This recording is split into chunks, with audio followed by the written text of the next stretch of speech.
네, 인사드리고 시작하겠습니다. 신성진입니다. 반갑습니다. 네,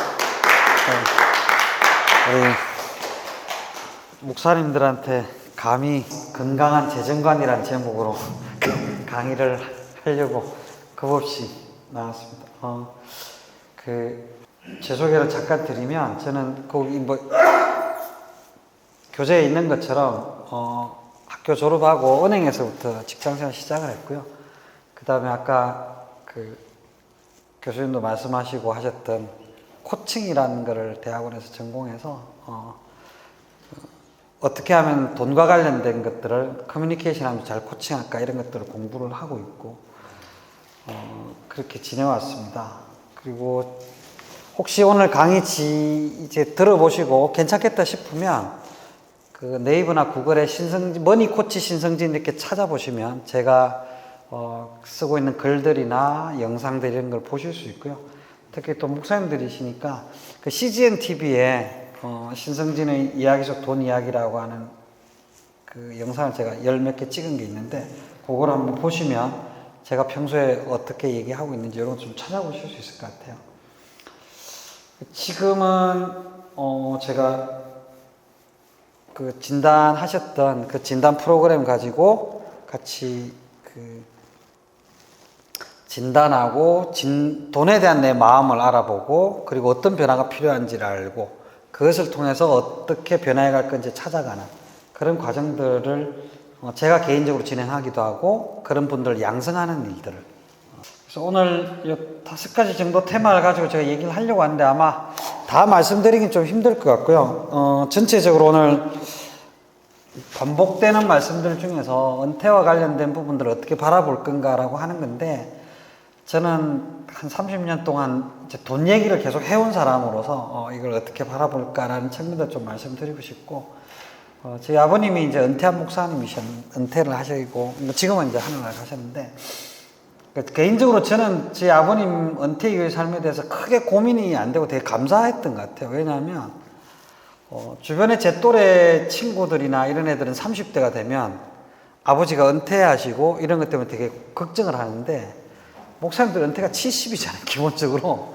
저는 상대적으로 엄청 편했어요. 왜냐하면 친구들도 훨씬 마음이 편한 거죠. 그러니까 제가 나이 40이 될 때까지 아버님 계속 일하고 계시고 그게 남양주에서 조그만 교회에서 목회를 하셨지만 그 사례를 크게 받지는 않으셨지만 기본적으로 두 분 사시는데 전혀 무리가 없었고 저는 직장생활 10년 동안 하는 동안에 용돈을 드리곤 했지만 생계에 대해서 제가 부담을 가지고 이런 것들이 전혀 없이 살았기 때문에 되게 해피한 친구들에 비해서 그런 상황이었어요. 젊었을 때 엄청 경제적으로 엄청 도움을 되고 이런 부분도 아니시지만 근데 지금 와서 왜 한국 사회에서 은퇴 문제 이런 것들을 보니까 특히 목회자들한테 은퇴가 되게 심각할까라고 생각을 해보면 1차적으로는 그 당시 제 생각은 다른 분들보다 오래 재직한다는 거 그리고 퇴직을 하고 나면 보통 보면 목회자들이 퇴직하면 5년에서 10년 살다가 그냥 하늘나라 가시는 거니까 큰 부담이 없다 이런 거였던 것 같아요. 그런데 이렇게 5년 10년 살다가 안 가시는 분들이 이제 많아지시는 거죠. 그리고 저희가 자녀들일 때만 해도 자녀들이 3명에서 5명 이래가지고 크게 부자들은 아니어도 조금씩 십시일반 하면 목회하다가 은퇴하신 분들의 노후가 그렇게 심각하지 않을 수 있는 가능성이 높았어요. 목회자 자녀들이 물론 사고 치는 놈들도 있고 다 있지만 그래도 분위기나 환경 속에서 대부분 착하게 자라고 그런 친구들이 3명, 4명, 5명 있으면 목회자가 은퇴하셔서 교회에서 특별히 큰 교회가 아니어서 컵을 안 해주시더라도 자녀들이 조금씩 하면 웬만하게 살아가는 부분들 가능한 그런 사회가 지난 한 20, 30년 전까지도 어느 정도 유지가 됐던 것 같아요. 근데 지금 60대, 지금 50대들은 그거하고 다른 삶들을 살아가게 되는 것 같아요. 은퇴하시고 나서 은퇴도 좀 빨라지시는 경향도 있고 60 안 채 빨라지는 경향도 있고 은퇴하시고 나서 살아갈 인생이 되게 길어졌고 자식들은 지 먹고 살기도 사실 힘들어요. 안 하는 게 아니라 못 하는 거죠. 그런 상황들을 제가 조금 개인적인 상황뿐만 아니라 전체적인 한국 사회를 보면서 잠깐 조금 얘기를 나누고 싶어요.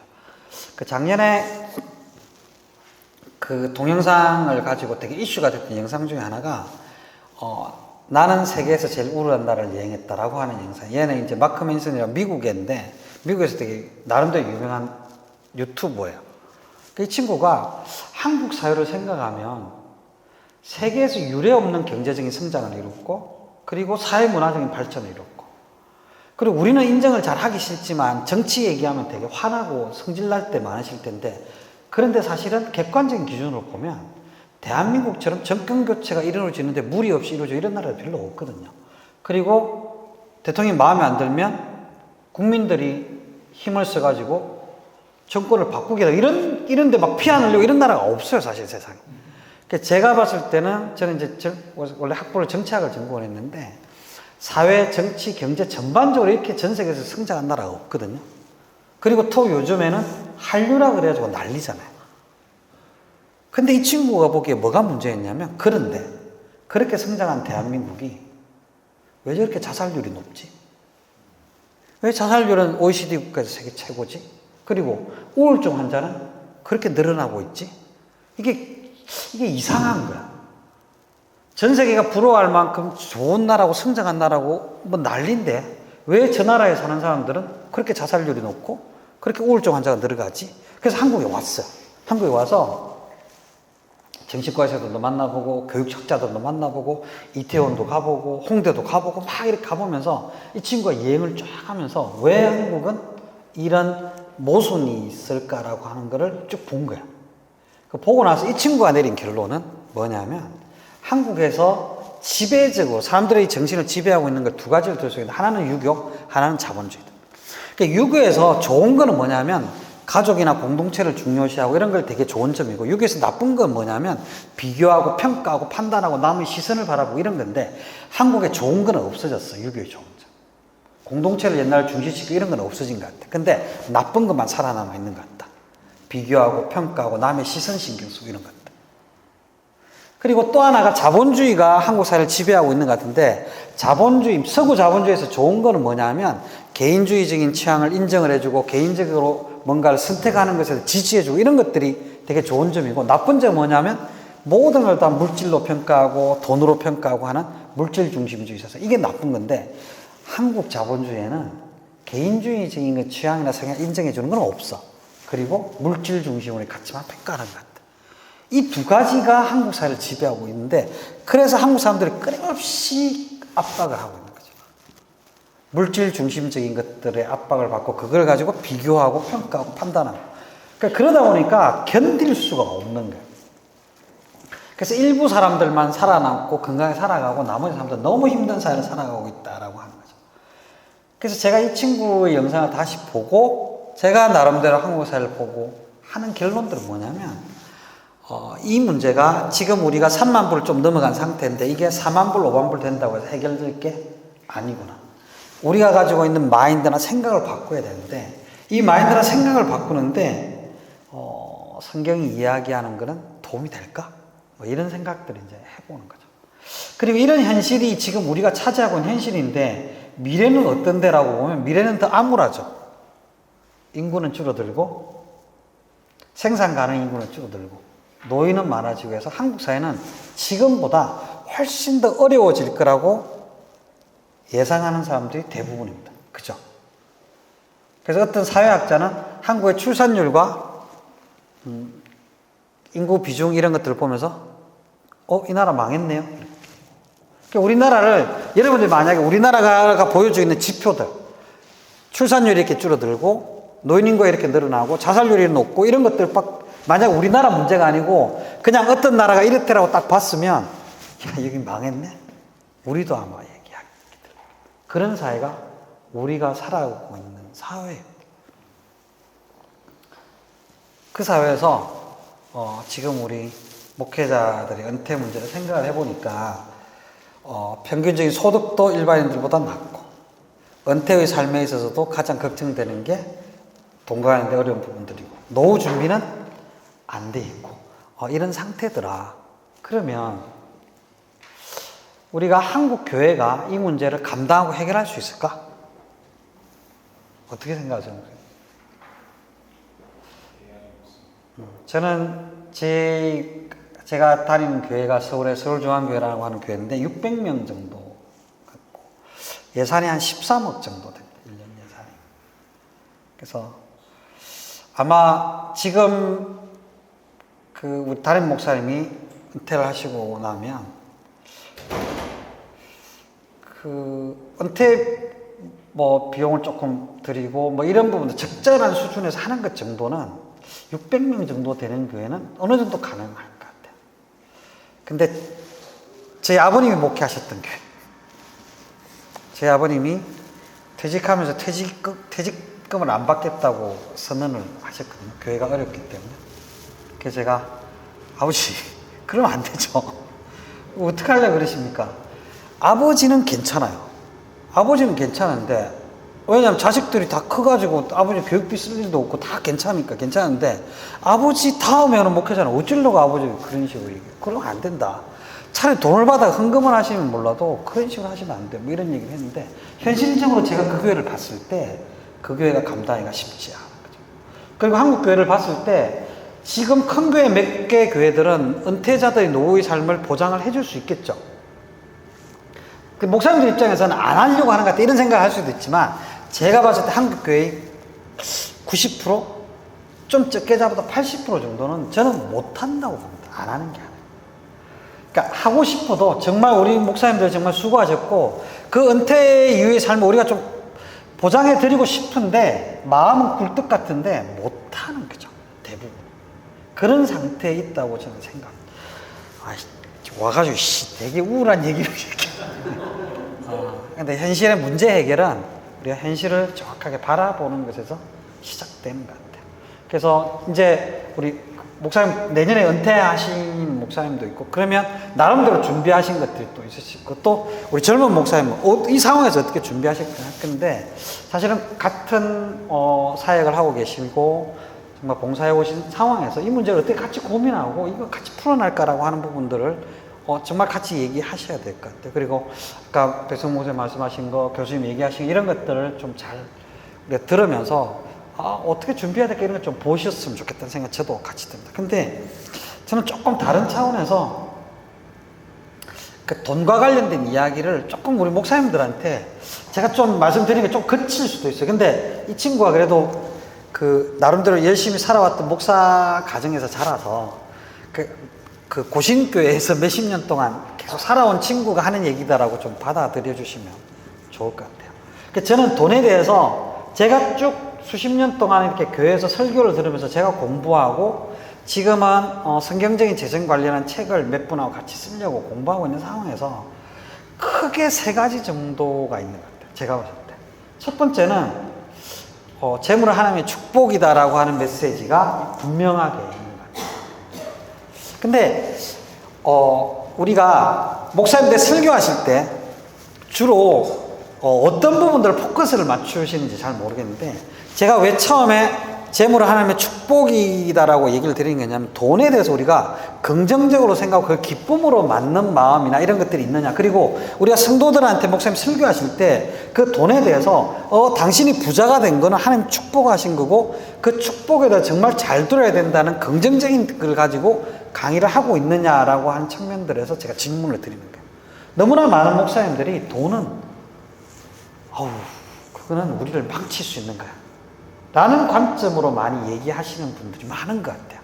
그래서 한번 목사님 주로 이제 얘기를 하실 때 우리가 설교에 대해서 돈에 대해서 설교 많이 하는 목사님들 별로 안 좋아해 이런 얘기들 많이 하시잖아요. 그죠? 그거는 평신도들끼리 모여서도 그런 얘기도 많이 하고 목사님들도 아마 모여서 얘기할 때 자꾸 돈 얘기 자꾸 하면 안 돼 이런 얘기들도 농담 반 진담 반으로 하실 것 같아요.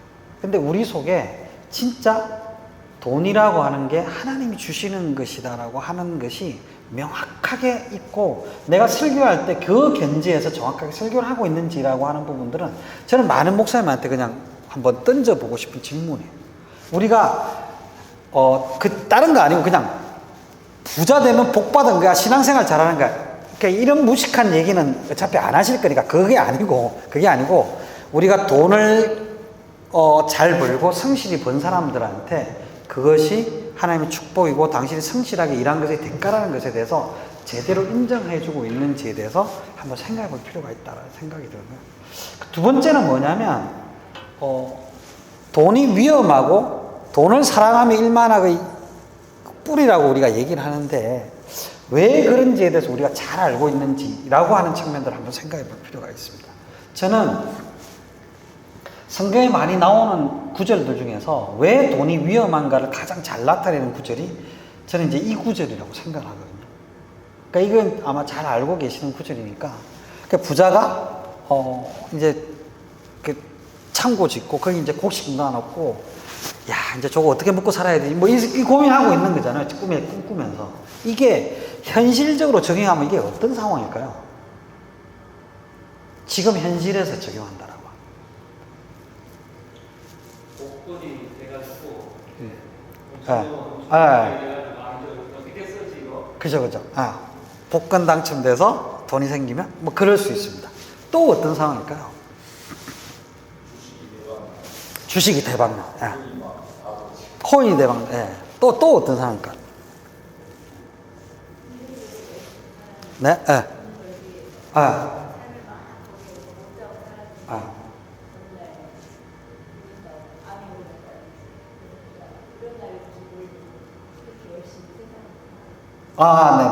그렇죠. 근데 예를 들어서 그 암이 걸린 거 빼고, 암이 걸릴지 안 걸릴지는 모르니까, 열심히 살아와서 내가 했던 비즈니스 자체가 대박이 나서 남들보다 부자가 된 거죠. 이게 이 앞에 이 사람이 소출이 풍성하고 이거 자체가 제가 생각할 때 복권 당첨된 거하고는 다른 겁니다. 얼마나 열심히 일했겠어요. 치열하게 일을 한 거죠. 제가 30대 때 ING 생명에서 일했는데 한 5년 동안 10억 좀 넘게 벌었거든요. 지금부터 30년 전, 거의 20몇 년 전 일입니다. 20년 조금 넘은 일인데 그때 20년 조금 넘은 때 5년 동안 10억 정도를 벌었으면 지금으로 따지면 한 20, 30억 정도 될 것 같아요. 돈을 많이 벌었죠. 열심히 미친놈처럼 일해서 번 거지 제가 뭐 복권을 잘 이래서 번 게 아니에요. 근데 그렇게 돈을 벌면 무슨 일이 생기냐면 기도할 일이 별로 없어집니다. 여러분 우리가 인생사가 맨날 기도할 일이잖아요. 아버지 아프대. 저 어떡하지? 하나님 도와주세요. 애새끼가 공부를 잘한대. 공부 못하면 되는데 공부를 잘한대. 공부를 잘해서 사교육비가 들어가야 돼. 저거 어떻게 해야 되죠? 하나님 도와주세요. 우리가 기도하는 대부분의 것들 10가지 중에 9가지는 전부 다 하나님 도와주세요. 이거 어떻게. 근데 돈이 있으면 어떻게 될까요? 그냥 주면 돼요. 아버지 병원 가세요. 아버지 그 지방에 그 병원 가지 말고 서울에 가세요. 애 교육비가 필요한 거 와이프가 아침에 전화합니다. 집에 애들 뭐 책을 사줘야 되는데 세트 전집을 사줘야 되는데 얼만데 그 세트 전집을 사주면 뭐라든 이런다 까면 하여튼 교보제야 도구하고 뭐 인당 150만 정도 알아서 보내줄게. 돈이 많아지면 기도할 일이 없어집니다. 쇼펜하우어가 뭐라고 얘기했냐면 모든 재화는 구체적인 필요를 만족시킵니다. 돈은 모든 필요를 추상적으로 만족시킵니다. 자, 우리가 목이 마르면 물을 마십니다. 배가 고프면 빵을 먹습니다. 추우면 옷을 삽습니다. 우리가 뭔가 가지고 있는 재화나 활용하는 재화는 구체적인 필요를 만족시킵니다. 근데 돈이 있으면 물도 살 수 있고 옷도 살 수 있고 모든 걸 추상적으로 만족시키는 존재가 뭐죠? 우리에게 필요한 모든 걸 공급하는 존재, 그게 이제 하나님이죠. 그래서 돈은 하나님하고 자리를 싸우는 거예요. 돈이라는 놈이 엄청 딴 게 아니고 그냥 돈이라는 놈은 우리가 가지고 있는 모든 필요를 만족시킬 수 있는 능력들을 가지고 있기 때문에 그 놈은 우리에게 우상 역할을 하기가 아주 쉬운 거죠. 조금만 잘못하면 돈이 많은 사람들은 그 돈이 때로는 권력이 우리에게 우상 노릇을 하게 됩니다. 그러니까 돈이 많아지거나 권력이 많아지면 그 신앙에 문제가 생길 가능성이 되게 높아집니다. 왜냐하면 하나님을 안 찾을 가능성이 되게 높아지거든요. 그래서 우리가 이 두 가지를 한번 같이 보면 좋을 것 같아요. 돈은 하나님께 주신 축복이고, 돈이 많으면 그냥 생기는 것이 아니라 생각보다 많은 경우는 우리의 노력과 성실함의 결과인데, 그것이 생각보다 많아지고 통제할 수 있는 능력보다 많아졌을 때 그것이 우상이 될 수 있다는 거죠. 그럼 우리는 어떻게 해야 될까? 하나님 주시는 거랑 안 받을래? 갖고 가세요. 뭐 이런 게 잘하는 걸까? 어떤 걸까죠?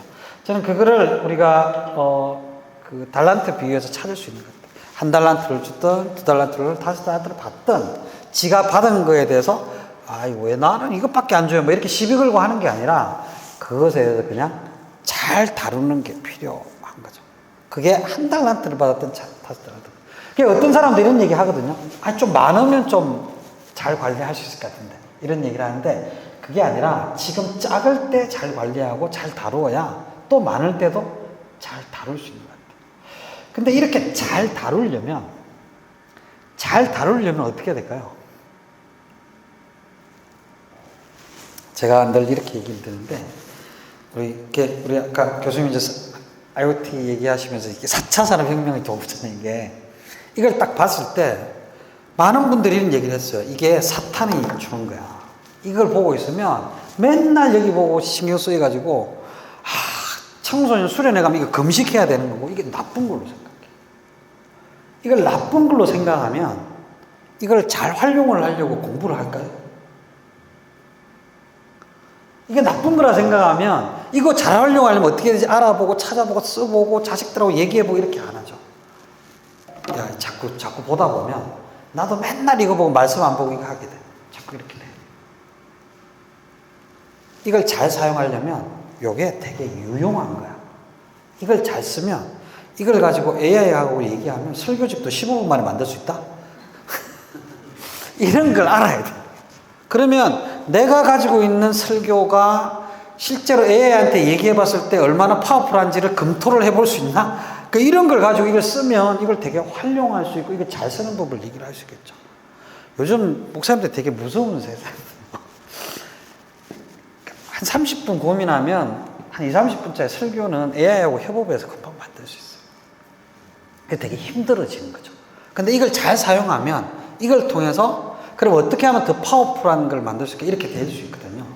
제가 돈 얘기하다가 왜 이렇게 얘기를 하냐면, 우리가 교회에서 제가 검사를 해보고 진단을 해보고 얘기를 해보면 돈에 대해서 대부분 부정적이에요. 돈에 대해서 긍정적으로 얘기하는 목사님보다는 되게 돈에 대해서 부정적으로 얘기하는 분들이 많고, 신앙이 좋은 분들일수록 돈에 대해서 부정적이에요. 교회에서 검사하거나 NGO 단체 좋은 착한 사람들 모여있는데 검사를 해보면 늘 돈에 대해서 부정적이에요. 그 부정적이다 보니까 돈을 잘 모르는 거죠. 돈을 잘 모르니까 쓸 줄을 몰라. 공부도 안 해. 그러다 보니까 늘상 돈 문제에 치여서 하는 거예요. 저는 그게 한국 교회의 모습이고 한국 사회에 사는 좋은 사람들, 착한 사람들의 문제라고 생각합니다. 우리는 돈을 잘 모르다 보니까 더 돈을 우상으로 섬기는 가능성이 더 커지고 돈의 노예가 될 가능성도 더 커진다는 거죠. 그래서 우리가 건강하게 하려면 돈이 가지고 있는 유용성이나 이런 부분들에 대해서 인정하고, 돈이라는 게 있어야 선교도 하고 교회 후원도 하고 가난한 사람들도 돕고 이럴 수 있는 거지 라고 하는 것들에 대해서 제대로 생각하고 이해하고 있어야 되고, 이 돈을 어떻게 하면 이 돈의 속성을 잘 알아서 잘 다룰 수 있을까? 어떻게 하면 돈이 당하지 않을 수 있을까? 이런 걸 잘 알아야 돼. 그래서 돈을 잘 다루면 어떻게 되는지라고 하는 부분은 저는 이제 이렇게 얘기해요. 첫 번째는 뭐냐면 경제적인 자유를 누리게 되는 거죠. 개인적인 차원에서 보면 경제적인 자유라고 하는 거는 돈 때문에 내가 생계를 유지하기 위해서 뭔가 하지 않아도 되는 상태. 돈 때문에 내가 하고 싶지 않은 일을 하지 않아도 되는 상태. 이런 걸 경제적인 자유라고 얘기할 수 있거든요. 우리가 돈이 없으면 개인적으로 하기 싫은 일들을 해요. 자, 우리가 은퇴 준비를 얘기하는데, 은퇴에 대해서 우리가 창업을, 우리가 교수님하고 배송 목사님 같이 모여 창업에 대해서 막 고민하고 있어요. 근데 예를 들어서 내가 경제적으로 좀 여유가 있는 상태에서 어느 정도 준비가 되어 있으면 그런 선택에서 되게 자유로워져요. 시간이 좀 걸려도 되고, 돈이 좀 적어도 되고, 근데 경제적 여유가 없잖아. 그러면 당장 돈 되는 건 나하고 안 맞거든. 이렇게 되는 거야. 그래서 경제적인 자유는 우리 목사님들한테나 또 성도들한테는 아주 중요한 개념이라고 생각합니다. 그러면 경제적인 자유를 누리면 우리가 충만한 삶을 살아가기가 훨씬 더 편해져요. 돈을 어떻게 쓸 건지가 나를 가장 잘 드러내는 거거든요. 내가 500만 원을 벌든 300만 원을 벌든 그 돈을 어떻게 쓰고 있는지를 보면 그 사람이 어떤 삶을 살고 있는지가 보여요. 근데 내가 경제적인 자유를 이루고 훨씬 경제적 여유가 있는 상태면 내가 신앙적으로 내가 삶을 살아갈 때 어떻게 살아야 돼? 11조는 어떻게 내야 되고 내가 다른 사람 도울 때 어떻게 도와야 되고 이런 것들 살아나가기가 훨씬 더 쉬워져요. 근데 경제적인 자유를 얻지 못한 상태는 할 때마다 고민하고 할 때마다 부부싸움하고 막 이렇게 성도들도 그런 사람들을 살아가게 되는 거죠. 그리고 이 충만한 삶을 살아가게 될 때 우리가 개인적으로 충만한 삶을 넘어서 이웃들과 나그네를 돌보는 환대의 삶으로 가게 되는 거예요. 이게 단계가 끝나야 단계가 끝나고 이런 건 아니지만 이 세 가지 개념이 우리의 머릿속에 있고 목사님들의 머릿속에 있을 때 저는 돈에 대해서 되게 훨씬 더 좀 더 건강하고 균형 잡힌 설교를 할 수 있고 우리 성도들이 돈에 대해서 좀 더 균형 잡힐 것 같다는 생각. 돈에 대해서 제일 안타까운 게 이런 거예요. 우리가 돈에 대해서 잘 모를 때 교회에서 일어나는 제일 불행한 모습이 저는 이런 거라고 생각하는데 교회에서 어떤 권사님이 경제적으로 좀 어려운 일이 생겨서 몇 분 집사님들과 권사님들한테 전화를 했어요. 내가 경제적으로 이렇게 어려우니까 단기적으로 좀 돈을 빌려줄 수 있겠냐? 이렇게 전화했어요. 근데 그렇게 전화를 받으면 우리가 좀 불편하잖아요. 그 불편한 걸 담임 목사님한테 얘기했어요. 그 담임 목사님이 예배 시간에 설교를 하다가 이렇게 말씀하셨어요. 성도들 간에 돈 문제 하는 거는 우리 관계에 문제가 생기고 하니까 그런 얘기는 안 했으면 좋겠습니다. 이런 얘기를 하셨어요. 저는 너무 안타까웠어요. 공동체가 경제적인 문제를 그 속에서 얘기할 수 없다면 그 공동체는 무슨 의미가 있을까라는 생각을 저렇게 하게 됐어요. 그 설교를 하신 목사님은 정말 좋은 목사님이고 정말 존경받는 목사님과 전혀 문제가 없는 분이에요. 단지 이 부분에 대해서 조금 제가 보기에는 너무 안타까운 거죠. 차라리 그 교회에서 이렇게 해야 되지 않았을까요? 자, 우리가 성도 간에 이런 문제가 생겼을 때 우리는 어떻게 도와야 될까요? 어떤 문제를 우리가 해야 될까요? 저는 이게 공동체의 모습이지, 우리가 그렇게 되면 성도들 간에 불편해지고 관계가 안 좋아지고 교회 나오기 힘들어지고 막 이러니까 우리 그 얘기 하지 맙시다. 이건 너무 약한 모습이죠. 제가 현실적인 걸 모르고 하는 소리, 제가 50년 교회를 다니기 때문에 그거 모르고 하는 소리가 아니고요. 너무 답답. 그래서 교회는 이런 문제들을 잘 다룰 필요가 있는 것 같아요. 그래서 우리를 불편하게 하는 성경 구절 중에 하나가 사도행전 44이 구절이잖아요. 믿는 사람들이 다 함께 지내고 서로 함께 나누어주고 재산과 물로 팔아 각자의 필요에 따라 나누어줬다. 이거 얼마나 불편해요. 이런 말씀 읽을 때 불편하지 않습니까? 우리 이렇게 잘 못 사는데. 근데 이거를 어떻게 현대에 살아나갈까라고 하는 게 돈에 대해서 좀 똑똑해져야 되거든요. 최근에 몇 분하고 같이 막 스터디를 하면서 이거를 어떻게 살아낼 수 있을까 이런 얘기를 하다가 제가 이런 사례들을 좀 들었어요. 한 교회는 어떻게 하냐면 매월 자기 소득의 1%를 헌금을 해요. 11조 말고 그냥 자기 소득의 1%를 헌금을 하고 이 헌금은 공동체를 위해서 외부 선교나 이런 게 아니고 그냥 우리 공동체를 위해서 쓰는 거예요. 그 공동체 안에 실직을 했다든지 아파서 치료비가 필요하든 이런 사람들이 조건이 되면 거기에 적당한 기준을 내어서 그 공동체에 있는 사람들이 쓸 수 있도록.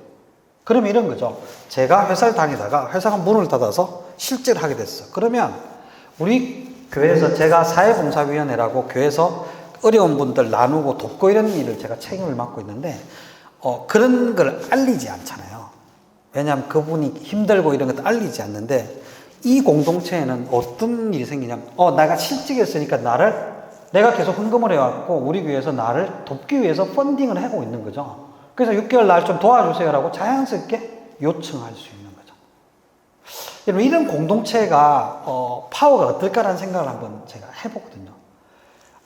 내가 만약에 어려움이 있을 때 우리 공동체는 경제적으로 그러니까 우리가 기도하는 것에서 스톱하는 것이 아니라 실제로 이런 걸 도와주는 공동체라고 하면 그 공동체에서 나는 어떤 생각을 가지게 될까라고 하는 좀 다른 것 같아요. 그리고 어떤 데는 어떻게 하냐면 매월 소득의 10%를 그냥 모아요. 10%를. 그럼 어떤 사람은 500만 원 버는 사람도 있고 어떤 사람은 300만 원 버는 사람도 있잖아요. 그걸 후루룩 모아가지고 다시 n분의 1로 나눠 가죠. 이거는 1인당 나누어서 가지는 금액이 차이 나는 게 몇만 원 차이 납니다. 그죠? 조금 못 받고 조금 덜 받고 이런 거예요. 근데 그 공동체는 이걸 통해서 우리가 가지고 있는 돈을 평균케 하는 걸 조금씩 실천을 하는 거예요. 그러니까 상징적인 거지만 우리가 가지고 있는 신앙적인 표현들이 이제 이렇게 돈으로 하는 거죠. 세 번째는 뭐냐면 이런 거는 많은 교회들이 하고 있습니다. 청년들을 위해서 무이자 대출하고 청년 기금을 모으고 이런 것들을 하고 있습니다. 그러니까 이런 것들이 각각의 공동체마다 돈에 대해서 우리가 생각하고 지혜롭게 하다 보면 형편마다 지혜롭게 찾을 수 있는 것 같아요. 저는 1번 제일 위에 있는 거 저런 거는 되게 파워풀하다고 생각합니다. 그러니까 각각의 교회마다 나름대로 형편들이 있겠지만 왜 이런 것들이 필요하냐면요. 예수님이 우리가 성경 구절들 중에서 돈에 대한 관련된 구절들이 다른 어떤 주제 구절보다 많다 이런 얘기는 많이들 하잖아요. 근데 제가 생각해 보면 예수님이 사셨거나 그 이제 구약 시대 때 재물과 돈이 했던 역할보다 지금 돈이 하는 역할들이 훨씬 더 많은 것 같아요. 그러니까 돈이 어떻게 보면 힘이 세진 거죠. 요걸 우리가 잘 다룰 수 있는 힘이 없으면 돈한테 자꾸 지는 것 같아요. 그래서 돈에 대해서 똑똑하게 얘기하고 현명하게 하는 부분들이 필요하다라고 하는 것들을 제가 생각을 해보는데, 그러면 그 똑똑해지고 돈을 잘 알고 행복해 잘 관리하려면 어떻게 해야 되냐면 돈을 알아야 되는데 돈을 어떻게 알 수 있을까? 돈에 대한 우리의 생각과 태도는 어떻게 알고 돈의 속성을 어떻게 알 수 있을까라고 하는 생각들 하면서 제가 금방 진단하신 진단 프로그램을 만든 거예요.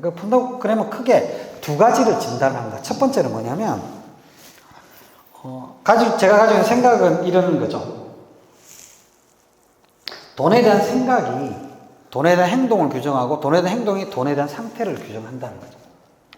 자, 돈은 일만학의 뿌리야. 어릴 때부터 많이 들어왔습니다. 제 아버님은 저한테 늘 그런 얘기 했어요. 돈보다 사람이 중요하고 가치가 중요해. 뭐 이런 얘기를 늘 하셨어요. 이런 얘기를 계속 듣고 온 사람들은 어떤 일을 선택할 때 돈과 가치 중에 뭘 선택할까요? 늘 가치를 선택을 해요. 그리고 어떤 일을 할 때마다 야 그게 가치 있어? 실제 진짜 가치가 있는 일이야? 이런 얘기를 해요. 근데 실제로 돈을 버는 일들은 대부분 다 가치를 생산하는 일들이에요. 농사를 하는 일은 가치가 있나요? 어떻게 생각하세요? 그러니까 우리가 스스로에게 이제 질문을 해봐요. 저도 그런 생각들 정말 많이 했거든요. 시골에 가서 이렇게 보면 사람들이 다 농사 짓고 있고, 나는 강의를 하고 막 이런 일들을 막 하고 있는데 저 농사를 짓는 일들은 가치가 있나? 실제 이런 고민들을 많이 한 거죠. 선생님 어떻게 생각하세요? 농사를 하는 거는 가치가 있는 일인가요? 저는 가치를 별로 못 느꼈어요. 아주 오랫동안. 저건 그냥 먹고 살려고 근데 실제로 그 사람이 그렇게 농사를 해서 누군가 그걸 가지고 먹고 살고 하는 일들을 하고 있는 거죠. 근데 이게, 되게 우리의 행동들을 좀 다르게 할 거라고 생각해요. 목사님들이 선택의 여지를 확장시켜 줄 거라고 생각해요. 내가 하고 있는 일, 우리 성도들이 하고 있는 일들이 가치 있는 일이라고 생각하고 내가 하는 일만큼 가치 있는 일이라고 생각을 하면 뭔가 그것에 대해서 얘기하고 또 내가 은퇴해서 무슨 일을 할까라고 하는 부분이 선택지가 되게 넓어지는데요. 이 가치 있는 일의 성속이나 이런 것도 구분하고 이런 식으로 되면 훨씬 더 이제 줄어드는 것 같아요. 근데 그게 개인들도 한테도 많이 드러납니다. 사람들이. 젊은 사람들이, 크리스찬들이 일을 선택을 할 때 늘 NGO 단체나 어디 간 사람 이런 것만 고민해. 저는 그게 아니라, 좋은 생산과 좋은 물건을 생산해서 사람들한테 좋은 가치를 전달해. 이거 진짜 괜찮다고 생각을 하거든요. 그러니까 그런 것들을 구분을 자꾸 하다 보면 선택지가 낮아져요. 그러니까 저는 여기서 우리가 돈에 대해서 어떤 생각을 가지고 있느냐가 우리 돈에 대한 행동을 결제하고 돈에 대한 행동이 상태를 결정한다. 그래서 상태를 바꾸려면 우리 행동을 바꿔야 되고요. 행동을 바꾸려면 우리가 돈에 대한 생각이라는 거, 그걸 제가 머니 프레임이라는 개념으로 쓰는데 저게 바꿔야 된다는 게 우리 목사님들 예, 보케블러리로 딱 바뀌었으면 좋겠어요. 돈을 벌려면 생각을 바꿔야 돼. 생각이 바뀌어야 행동이 바뀌고 행동이 바뀌어야 상태가 바뀐다. 그러니까 두 번째는 그런데 돈이라고 하는 놈을 우리가 다루고 뭔가 고민하고 생각할 때 네 가지 영역으로 나누어 보시는 것을 좀 정리를 하시면 좋을 것 같아요. 첫 번째는 뭐냐면 돈을 버는 영역이 있어요. 목사님들도 마찬가지고 성도들도 마찬가지로 돈을 버는 행동들을 다 하죠. 그렇죠? 열심히 벌어서 돈을 법니다. 그 다음에 그 돈을 어떻게 불리느냐. 어떤 사람은 나는 투자 같은 거 싫어요. 안전한 데만 할 거예요. 뭐 이렇게 하는 분들이 있고 어떤 분들은 되게 공격적으로 투자를 하고 뭐 이렇게 합니다. 그것에 관련된 부분들이 있습니다. 똑같은 돈을 벌지만 어떻게 투자하느냐에 따라서 내 재무 상태, 통장에 꽂힌 돈들은 달라집니다. 근데 또 하나의 영역이 뭐냐면 돈을 쓰는 영역입니다. 어떤 사람은 돈을 적게 벌지만 되게 알뜰살뜰 쓰면서 저축도 하고 이렇게 살아가고 있고 어떤 사람은 쟤는 꽤 돈을 버는데도 가지고 있는 돈이 별로 없어. 이런 사람들이 또 꽤 있습니다. 그러니까 돈을 쓰는 영역이 있고요. 어떤 사람은 또 돈을 지키는 영역이 있습니다.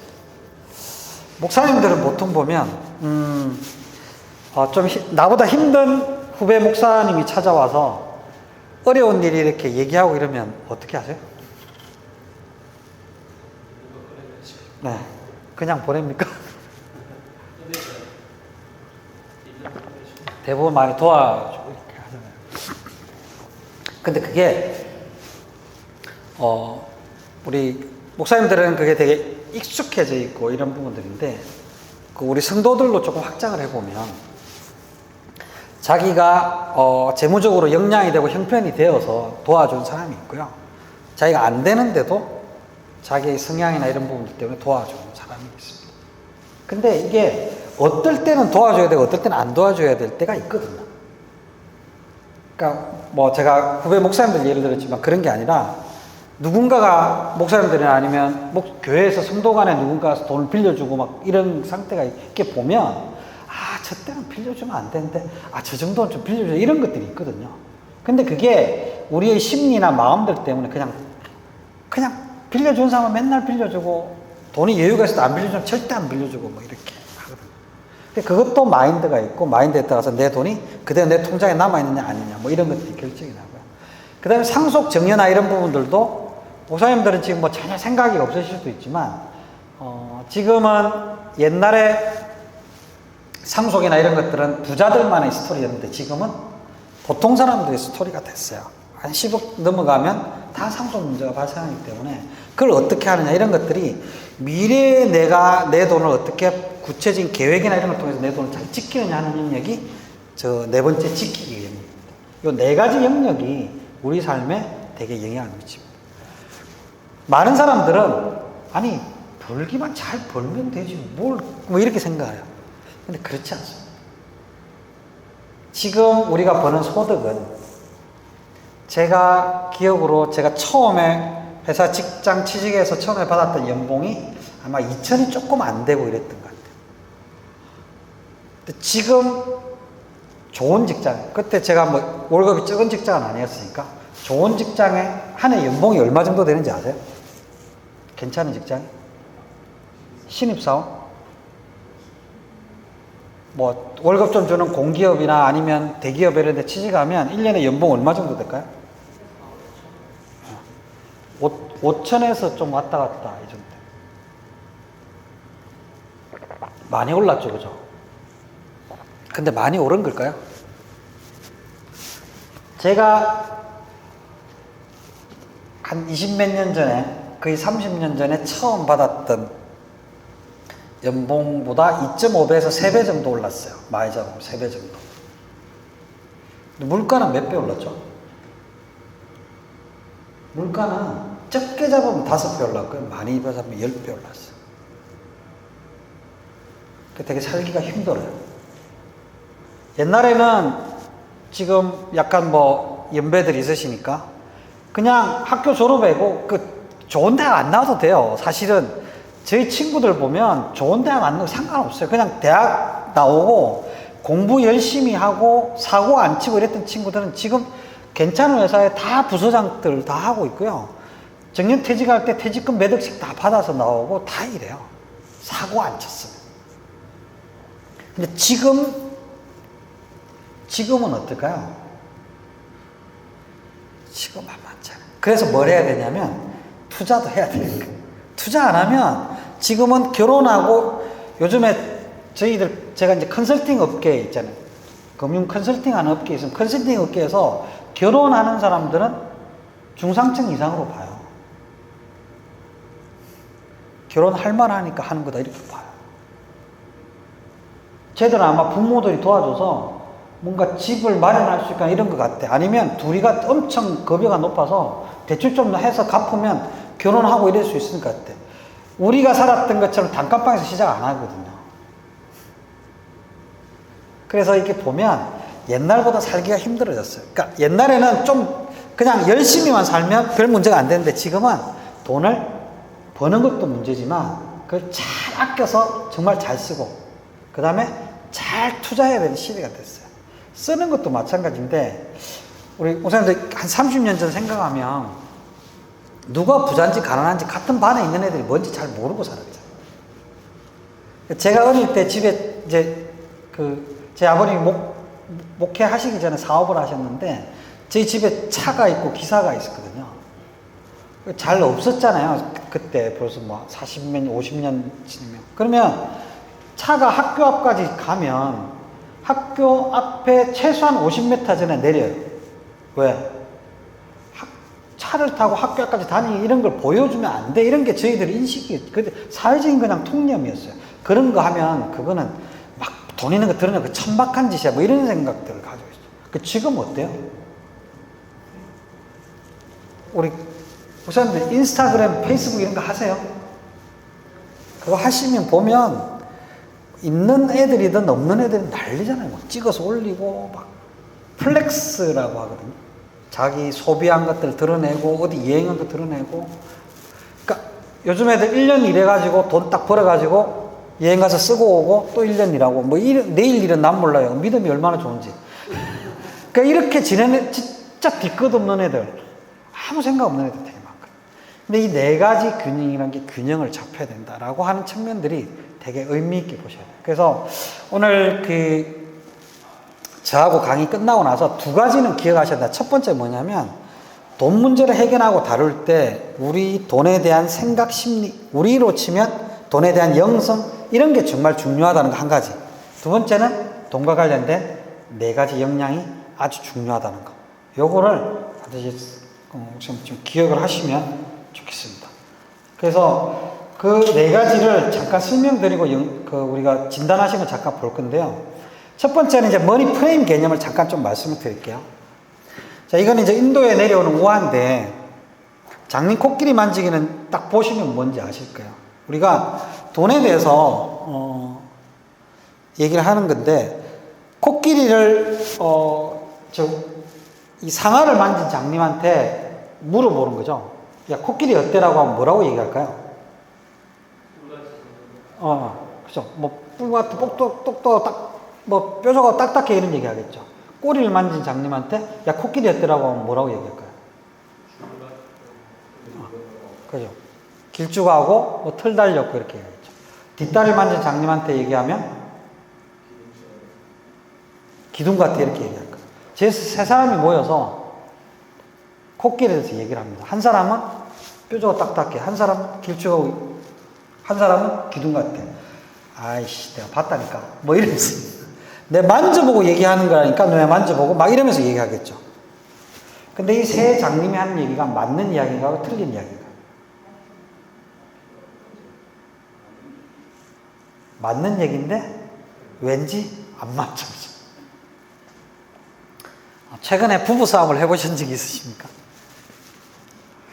부부싸움을 해보시거나 교회에서 어떤 문제를 가지고 우리가 논쟁을 하거나 할 때 우리는 맞는 얘기 가지고 논쟁을 할까요? 틀린 얘기 가지고 논쟁을 할까요?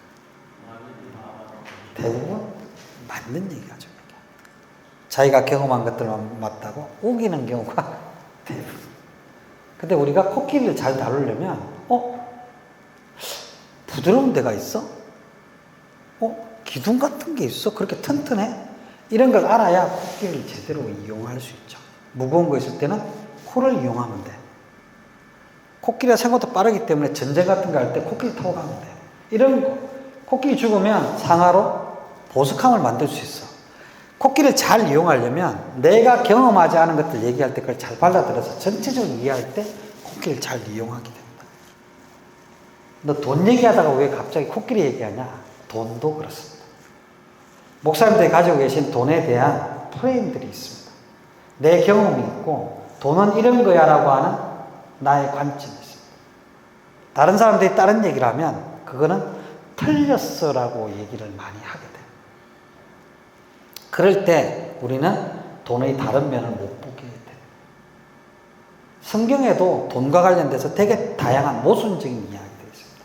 그 모순적인 얘기를 받아들일 때 내 프레임을 가지고 이거는 예수님 말씀하셨긴 하셨지만 지금 적용할 수 없는 거야. 이런 식으로 할 수 있거든요. 그러지 마시고 돈과 관련된 다양한 이야기들을 좀 열린 마음으로 보고 다양한 얘기를 들으셔서 좀 생각을 해보시면서 나의 돈 문제 그리고 성도들의 돈 문제를 바라보셨으면 좋겠다.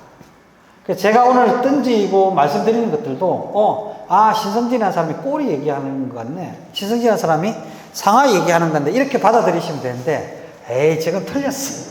이렇게 얘기하실 수도 있어요. 목사님들 자유인데 저는 안 그러셨으면 좋겠다. 얘기를 드리는 거고 두 번째는 이 네 가지 영역이 균형적으로 이루어집니다. 저 네 가지 영역의 자세하게 또 말씀드릴 때가 이제 한 번 있을 건데 첫 번째는 뭐냐면 버는 거를 제대로 하는 모습, 아이디어란 모습이 뭐니? 우리가 보기에 제가 볼 때는 행복하게 버는 겁니다. 돈을 벌 때 행복하게 벌면 돈을 버는 역량을 더 키울 수 있습니다. 두 번째, 투자를 할 때 어떻게 투자해야 되냐? 원칙과 기준을 가지고 게으르게 불릴 때 돈을 더 잘 불릴 수 있습니다. 세 번째, 어떻게 쓰는 거냐? 시스템을 가지고 후회 없이 쓸 때 돈을 잘 쓸 수 있고요. 내가 어떤 리스크가 있을 때 그 리스크를 잘 관리하고 미리미리 계획적으로 지킬 때 돈을 잘 지킬 수 있습니다. 이 얘기를 구체적으로 하기 전에 우리가 진단 결과를 좀 보면서 얘기를 할게요.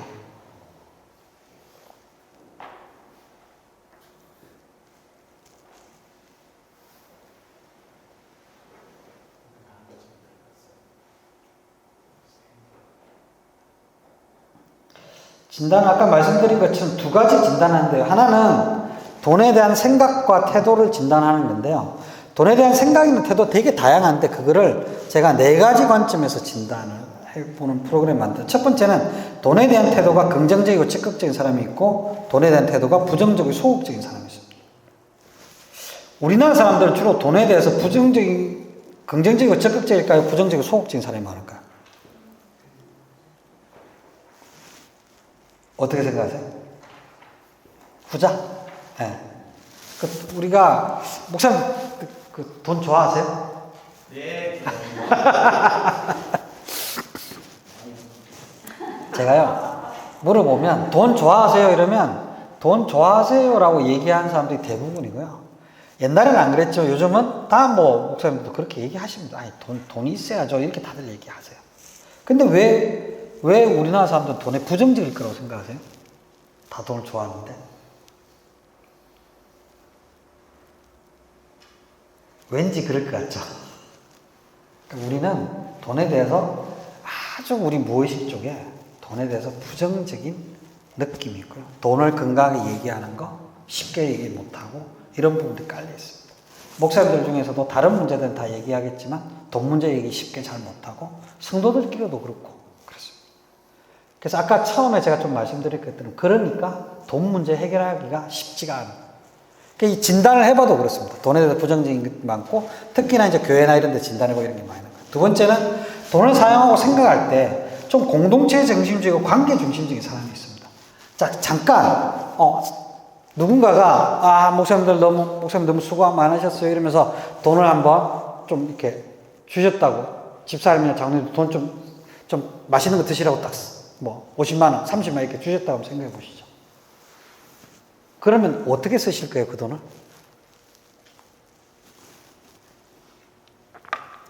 자, 30만이 갑자기 생겼습니다. 어떻게 쓰시겠습니까? 그냥 편하게 생각나는데 이건 뭐 답이 있는 거 아닙니까? 맛있는 사 먹고, 예. 어떻게 쓰시겠어요? 맛있는 사 먹고.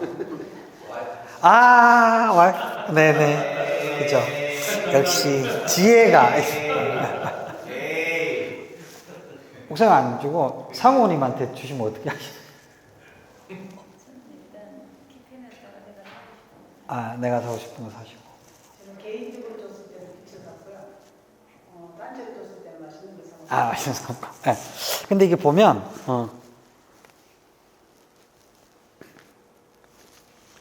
이렇게 돈이 생기면, 그러니까 이게 우리가 이제 대출이나 뭐 이런 게 많은 상황이면 좀 그런 것 때문에 문제가 있는데 그런 게 아니라 돈이 생기면 어떤 사람들은 늘 사람들을 떠올리는 사람들이 있습니다.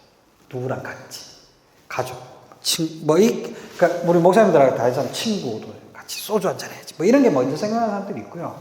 내가 사고 싶었던 거, 내가 하고 싶었던 거, 이게 먼저 생각나는 사람들이 있습니다. 일을 할 때도 내가 뭔가 하고 싶은 거를 집중해서 이렇게 하는 사람이 있고, 뭔가 같이 하는 게 편한 사람들이 있습니다. 그러니까 이런 사람들이 가지고 있는 역량도 다르고 리스크도 좀 다를 수 있습니다. 요거를 이제 진단하는 거예요. 세 번째는 뭐냐면 돈과 삶을 바라볼 때 이 사람이 장기적인 관점에서 보냐, 단기적인 관점에서 보냐, 요걸 진단. 미래 중심적인 사람들은 지금 돈이 생기면 킵해놔야지 뭐 이런 생각들하고, 현재 중심적인 사람은 지금 행복하게 써야지 이렇게 합니다. 누가 잘하는 거죠? 그런 건 없습니다. 그냥 그 사람이 그럴 수 있다는 거죠. 제가 되게 기억에 계속 남는 분은 그런 분이에요. 얘기를 하다가 대표님, 저는 직장 취직을 하자마자 저희 어머님이 갑자기 돌아가셨어요. 그래서 제가 직장 취직하면서 이제 직장에서 월급 받으면 엄마랑 뭐 맛있는 것도 먹고 여행도 가고 하려는데 갑자기 돌아가셨어요. 그래서 저는 그때 불확실한 미래를 위해서 뭔가를 현재를 희생하고 하는 건 정말 어리석은 짓이라는 생각을 가지게 됐어요. 그래서 저는 평생에 지금까지 살아오면서 저축을 한 적이 한 번도 없어요. 이런 얘기를 하세요.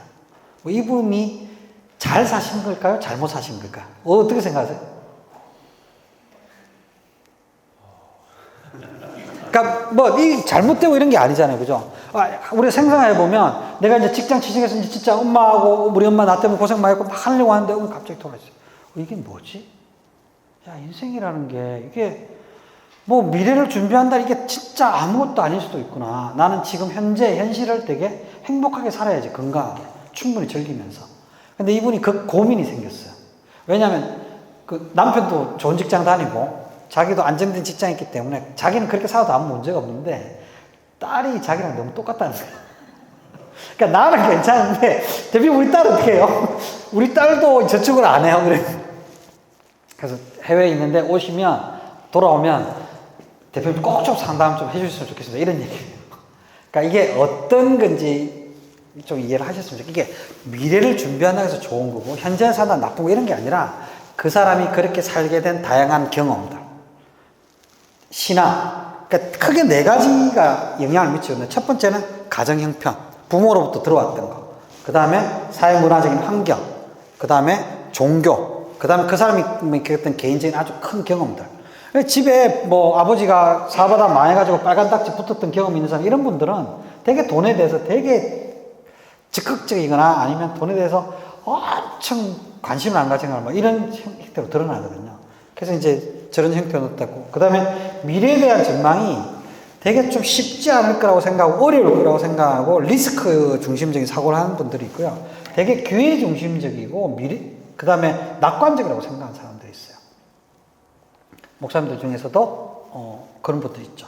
에이, 괜찮아요. 다 잘 될 거야. 하나님 다 도와주실 거고 문제가 없을 거야. 이런 식으로 생각하는 분들이 있고, 이런 준비를 해야 되는데 이건 어떻게 했으면 좋겠다. 뭐 이런 거죠. 그죠? 만약에 요셉이 7년 흉년이 있을 거라고 알았는데 하나님이 다 알아서 해주실 거라고 생각하고 창고도 안 짓고 아무 짓도 안 했으면 무슨 일이 생겼을까? 그러니까 이런 거죠. 그러니까 우리가 노후라고 하는 거는 예측된 미래잖아요. 그죠? 그거는 뭐 내일 일은 난 몰라요. 이거하고는 완전 다른 개념들이. 이거라고 저는 이해를 합니다. 그러니까 요셉과 같은 마음으로 지혜를 가지고 노후를 바라봐야 된다라고 하는 건데, 어쨌든 뭐 좀 달라요. 그죠? 그 다를 수 있는 것들은 뭐냐면, 내가 되게 안정적인 직장을 다니고 이런 사람들 낙관적인 성향을 가지게 되는 가능성이 되게 높아요. 왜냐면 별로 자기가 어려움이 별로 없거든. 그럼 남편도 좋은 직장에 다니고 있고, 그리고 또 보니까 집안도 빵빵해. 이러면 별 걱정이 없는 거죠. 그런데 그런 사람이 그렇게 버팀목이 되었던 것들이 아닐 수 있다는 사실을 경험하게 되면 진짜 대책이 없어질 수가 있는 거죠. 그래서 이런 4가지 관점들을 가지고 진단을 해봅니다. 그래서 보면, 자, 이제 손을 한번 들어볼까요? 이게 진단 결과가 여러분들 보실 수 스마트폰 다시 꺼내보세요. 결과를 여러분들 다 보셨죠, 그죠? 보시면 요 장면이 딱 나옵니다. 요 장면 보면 나의 머니 타입 해가지고 나오죠. 이 머니 타입이라는 게 2가지인데, 하나는 관계 유형, 하나는 행동 유형 이렇게 나옵니다. 자, 성직자 유형으로 나오신 분은? 네. 성직자 유형. 네. 한 분? 2분? 네. 성직자 유형이 별로 없으시군요. 그 다음에, 자, 사업가 유형으로 나오신 분.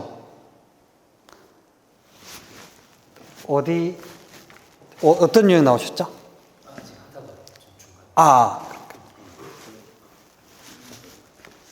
네, 성직자 유형 나오죠. 네. 그렇지. 어쩌면 걱정할 수가 없어. 네. 그 다음에, 이게 무슨 성직자, 뭐, 이렇게 나오네. 일단 제가 한번 4가지 유형이 나오는데요. 이렇게 목사님들 보시면 됩니다. 여기 보면, 돈에 대해서 긍정적이고 적극적인 유형이 사업가 세일즈맨이에요. 돈에 대해서 소극적이고 부정적인 스타일이 성직자와 예술가가 있어요. 사업가 나오신 분, 손 들어보시네요. 아마 목사님들은 사업가 아니면 성직자가 나올 가능성이 좀 높은데, 예술가 나오신 분, 무슨, 성직자. 예술가 목사님 나오셨습니까? 여기 아직 찾지 못하셨는데. 어디에? 아까 진단 다 하셨죠? 네. 진단 다 하셨으면, 여기 보면, 진단 결과 다시 보기에 들어가셔서, 그 다음에 진단 결과 다시 보기에, 여기 아까 코드 똑같이 입력하시면 돼요. 여러분, 첫 번째 페이지에 보면, 아까 머니프레임 CO2케어로 들어가면, 그 4가지 항목 밑에 보면, 진단 결과 다시 보기라고 있습니다. 진단 결과 다시 보기를 누르시면, 그 진단 코드 넣는 난이 있는데, 거기에 아까처럼 똑같이 진단 코드를 넣으시면 또 보실 수 있습니다. 계속.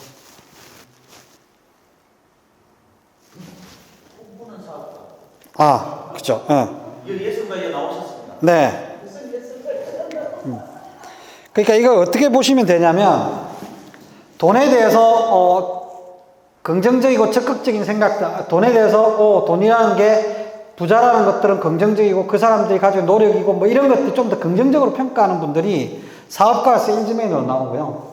그 다음에 부정적인 사람들이, 소극적인 사람들이 성직자 예술가 나오고, 그 다음에 좀 관계 중심적이고 이런 분들이 사업가 세일즈맨으로 나오고, 사업가와 성직자로 나오고, 내 개인적인 취향이나 원칙 이런 게 좀 더 명확한 분들이 세일즈맨과 예술가로 나옵니다. 그래서 예를 들어서 내가 사업가라고 하면 나는 돈이 적극에 대해서 인정할 수 있고, 돈이 적극적이라고 생각하고, 돈이 소중하다고 생각하고, 이렇게 하면서 관계 중심적이고, 가침을 하고 이런 걸로 나오는 부분이고요. 돈에 대해서 긍정적이고 적극적인데 나는 내 혼자 고민하고, 내 혼자 비즈니스하고 이런 게 더 편한 사람들은 세일즈맨으로 나오는 거예요. 그러니까 세일즈맨들이 자기 원칙에 게 좀 더 강하고, 그 다음에 사업가가 좀 더 함께 하는 게 좀 더 강한 스타일들이죠. 그 다음에 돈에 대해서 좀 소극적인데 같이 하는 게 좀 편한 사람들이 성직자, 내 혼자 하는 게 좀 편한 사람들은 예술가 이렇게 나오는 거예요. 예술가로 나오는 분들은 개인적인 원칙이나 기준이 좀 더 강한 분들. 근데 이게 내가 그렇지 않은 것 같은데, 이게 개인적인 성격하고 좀 다르게 돈에 대한 태도는 이럴 수 있다라고 하는 거죠. 그래서 우리가 보면 그 성도들 중에서도 여러분 하시다 보면 되게 적극적인 사람인데 돈 문제만 나오면 소극적인 사람도 있어요.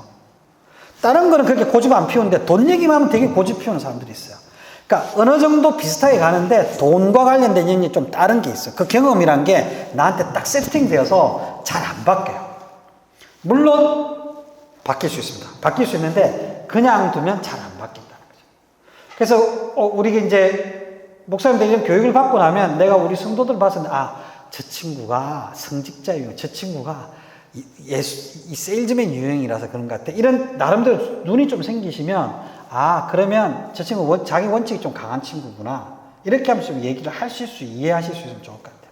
그래서 여기 보면 제가 시간이 그렇게 많지 않아서 아주 자세하게 얘기를 못하는데 이제 집에 가셔서 한번 쭉 보세요. 뭘 보냐면 여기 사업가와 그 다음에 세일즈맨 계시고 그 다음에 성직자와 예술가 있으시잖아요. 그러면 여기 보면 내 강점과 리스크가 있어요. 강점과 리스크를 쭉 한번 읽어보세요.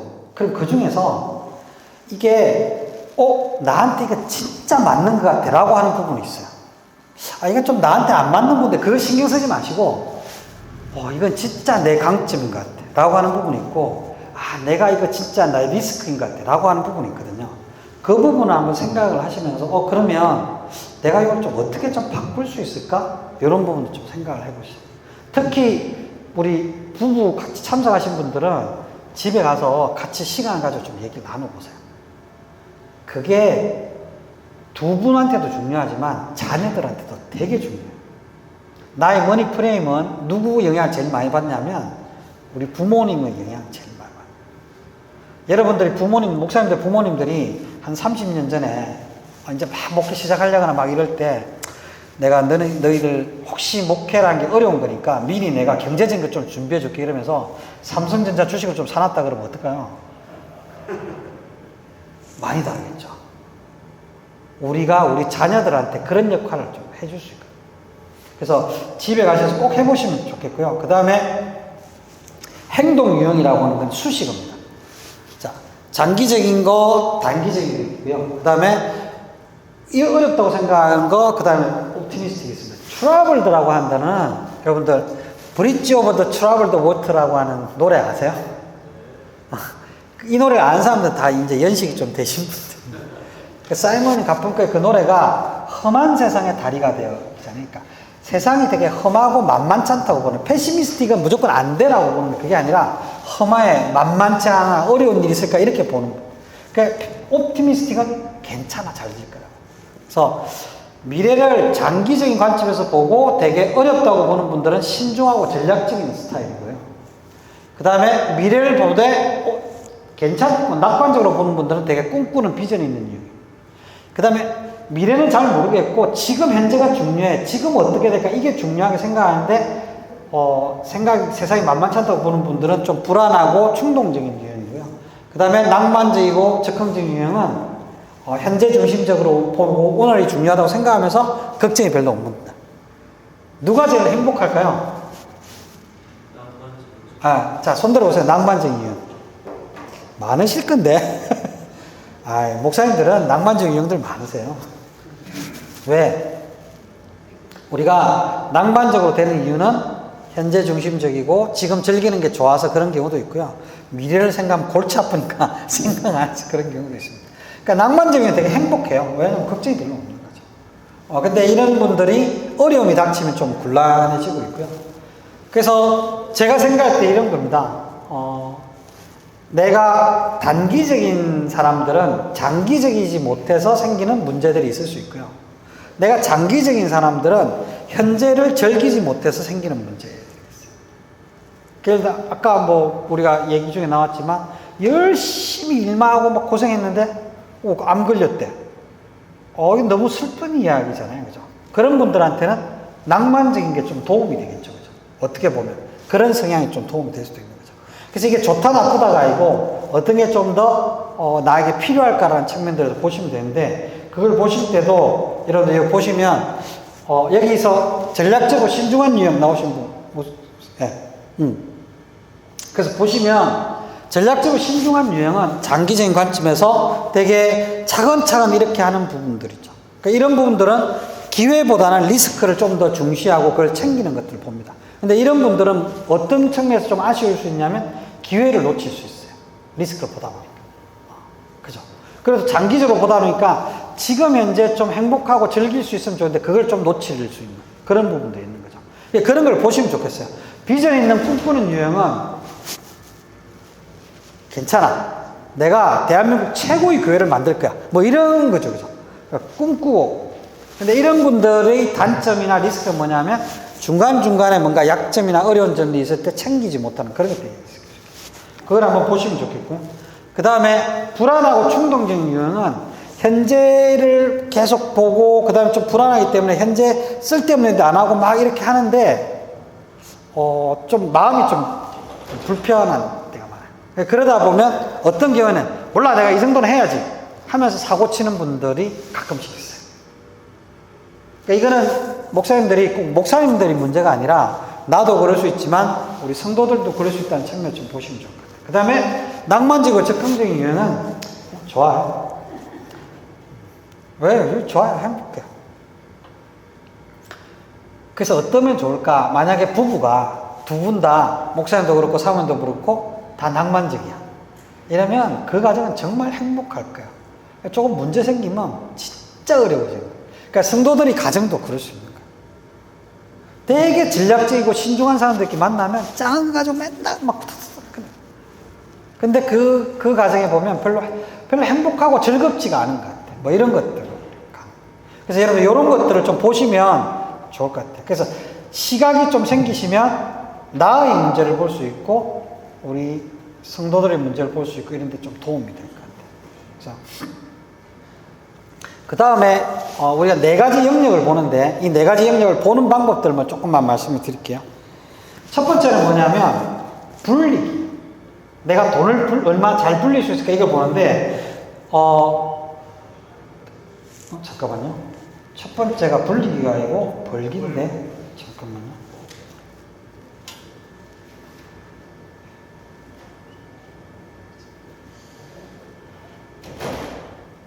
제가 잠시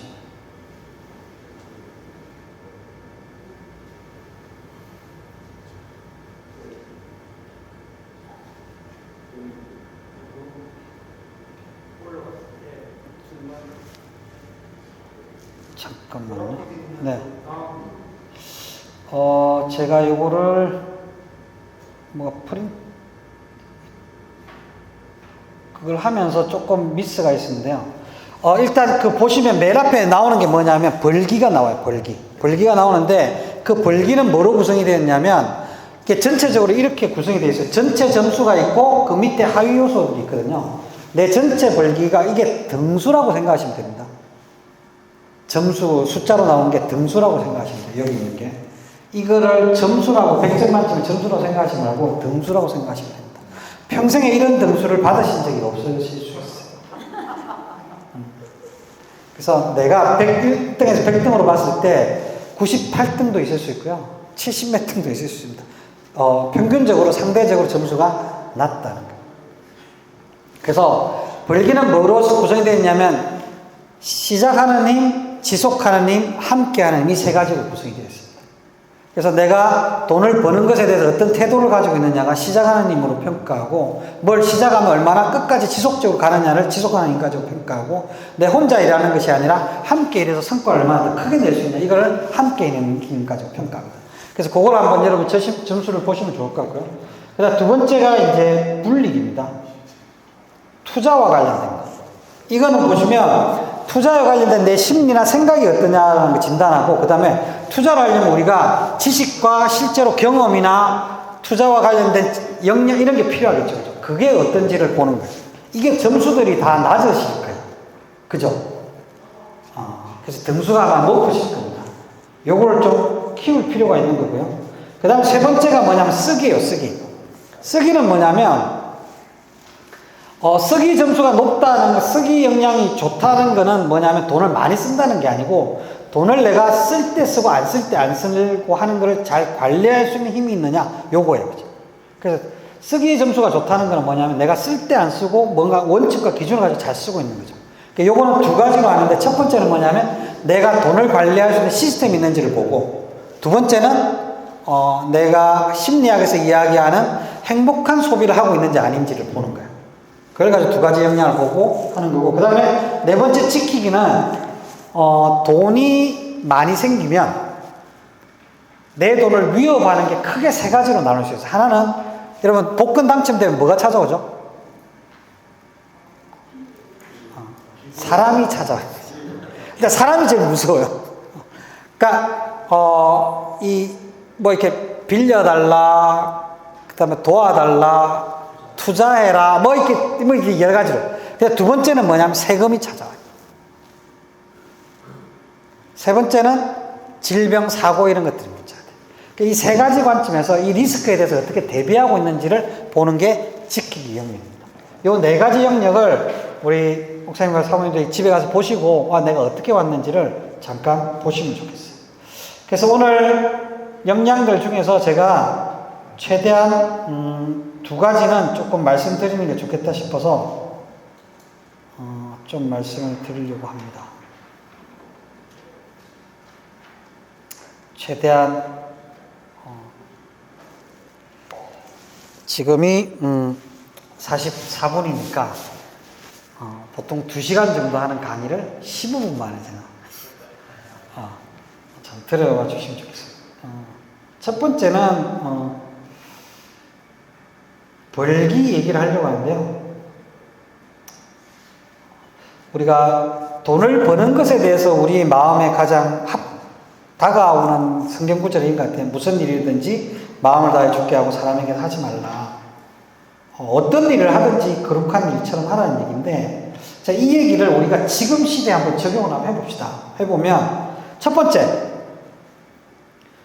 은퇴는 없다라고 생각을 하셔야 돼요. 비스마르크가 은퇴연금을 만들고 이랬을 때 65세부터 연금을 주겠다라고 독일에서 연금제도를 처음 만들었을 때 남자들의 평균 수명이 몇 세였는지 아세요? 40세였습니다. 물론 그 당시에도 오래 살아서 연금을 받던 사람이 있었지만 기본적으로 평균 수명보다 20년 늦게부터 연금을 받도록 하는 거예요. 그래서 이 세상에서 은퇴라는 말이 나온 지가 얼마 안 됩니다. 저는 은퇴는 없다라고 생각하시고, 실제로 제가 20년 전에 보험 설계를 해주고 이럴 때 암특약을 몇 세로 디자인해 줬을까요? 70세 만기. 근데 제가 일을 하고 있는데 80세 만기가 나왔어요. 그래서 저는 계속 70세로 해줬어요. 왜 70세로 해줬을까요? 보험료가 저렴하고 고객한테 그게 도움이 된다고 생각해 70세로 해줬어요. 가끔씩 80세로 해달라고 하는 사람들이 있었어요. 제가 그 사람에 대해서 뭐라고 생각했을까요?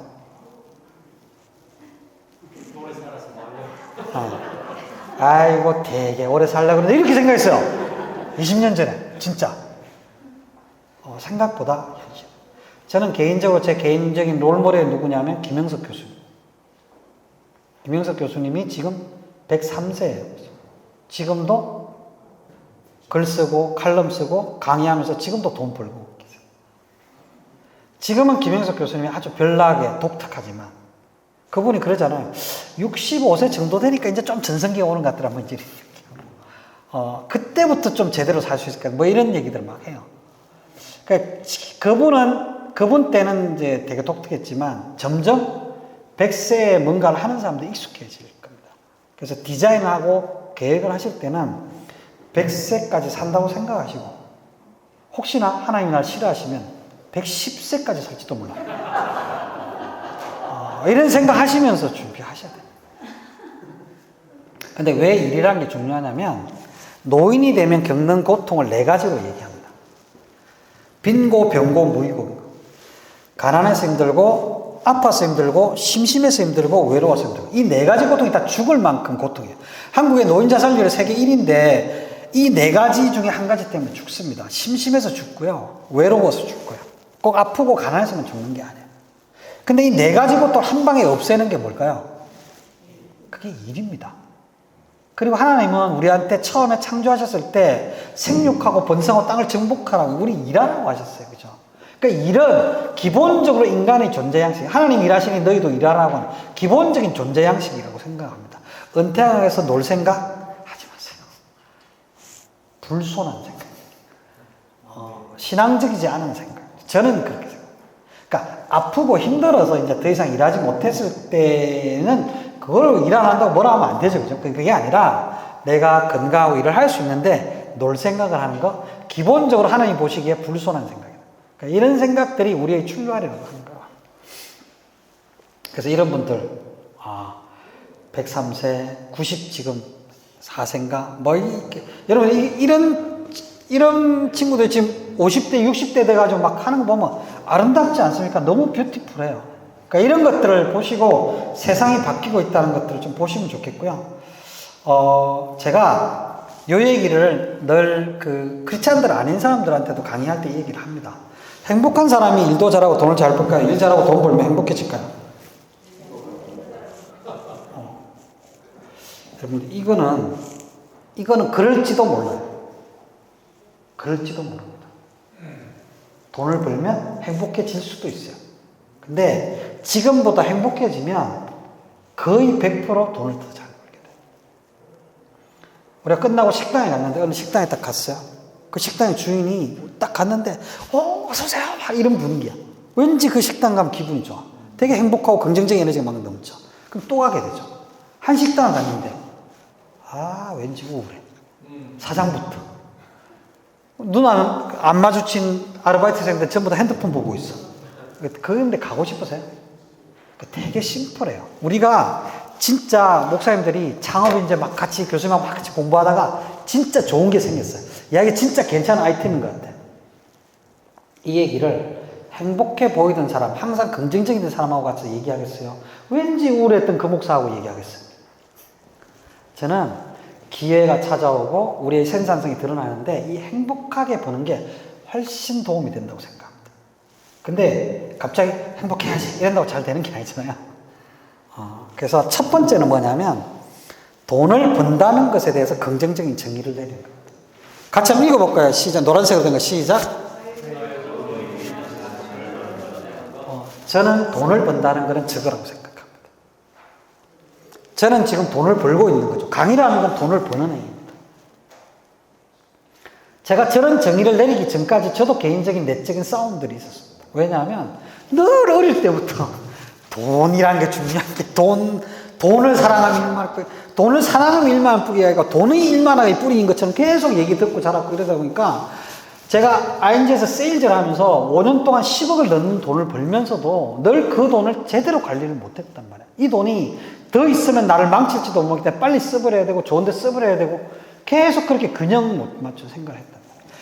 왜 제가 벌기 먼저 얘기를 하냐면 돈에 대한 근본적인 태도는 돈을 버는 것에 대한 정의에서 시작됩니다.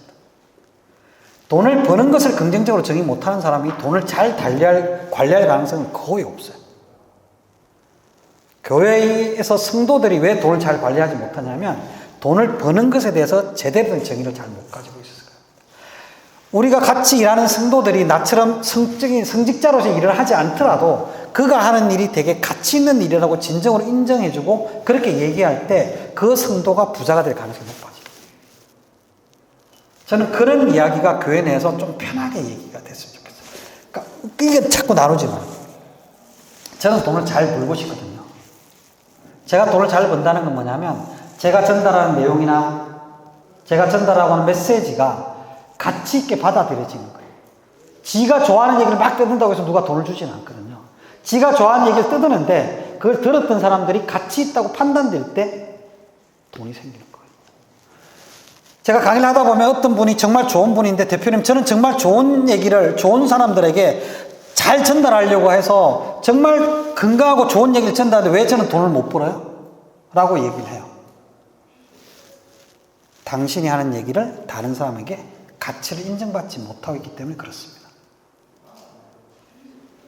그러니까 제가 점점 가난해진다면 점점 지하고 싶은 얘기를 하고 그 사람들에게 필요한, 듣는 사람들에게 필요한 가치를 생산하지 못했기 때문이거든요. 그러니까 저는 돈을 많이 벌고 싶어요. 제가 돈을 많이 벌었다는 것은 제가 정말로 귀중하고 의미 있다고 생각하고 있는 이 메시지가 가치 있게 받아들여졌다는 거고 그래서 자꾸 강의할 기회가 많아졌다는 거고 제가 그만큼 좋은 걸 많이 전달했다는 거죠. 그래서 저는 돈을 많이 번다면 많이 벌수록 더 가치 있는 인간이 된 거죠. 저는 대부분의 사람들한테는 이게 적용된다고 생각합니다. 그 사람이 돈을 잘 번 거는 그 사람이 의미 있게 일을 했고 가치를 많이 준다는 거죠. 저는 여기에 적용되는 제일 좋은 스토리가 성심당 스토리라고 생각합니다. 최근에 히트 막 이슈가 됐는데 파리바게뜨하고 뚜레쥬르보다 영업이익이 더 많아졌다고 막 이슈가 됐다고 나오고 있어요. 성심당은 하나님의 마음을 가지고 빵을 만들겠다고 아직도 이름을 고풍스러운 성심당 쭈르 뭐 바게트 이렇게 안 바꾸고 계속 성심당을 유지하고 있고, 돈이 생기면 그 돈의 일부분들을 직원들한테 주고 지역사회에 엄청나게 빵을 공급하고 기부하고 이러면서 회사를 키워나가고 있는 거죠. 그 회사가 돈을 번다는 거는 사회적으로 있는 가치를 만들어낸 거고, 그 회사가 돈을 번다는 건 직원들이 부자가 된 거고, 그 회사가 돈을 번다는 거는 그만큼 많은 빵들이 그 지역사회에 뿌려졌다는 거죠. 저는 성심당이 우리나라 최고의 회사가 됐으면 좋겠어요. 저는 돈을 번다는 게 이런 거라고 생각합니다. 여러분들이 제가 돈을 많이 벌기 위해서 저를 도와주셨으면 좋겠어요. 제가 하는 메시지나 얘기가 괜찮겠다고 생각합니다. 우리 목사님이 하시는 얘기가 정말 교수님 하는 얘기가 진짜 도움이 될 것 같다 이러면 저에게 우리가 계속 얘기하고 계속 하면서 저분들이 돈을 많이 벌고 저분들이 생산성이 더 높아지도록 도와주고 이런 것들이 필요한 거죠. 그러셨으면 좋겠고요. 그 다음에 돈을 버는 것과 관련된 태도는 이런 부분들을 얘기를 할 수 있어요. 여러분 보시면 이 얘기 많이 들어보실 텐데, 벽돌 쌓고 있는 사람들이 이렇게 얘기해요. 뭐 하냐? 어떤 사람 뭐라고 얘기했냐면, 벽돌 쌓잖아. 먹고 살려고 했잖아. 세 번째는 세계 최고의 성당을 짓고 이렇게 얘기했어요.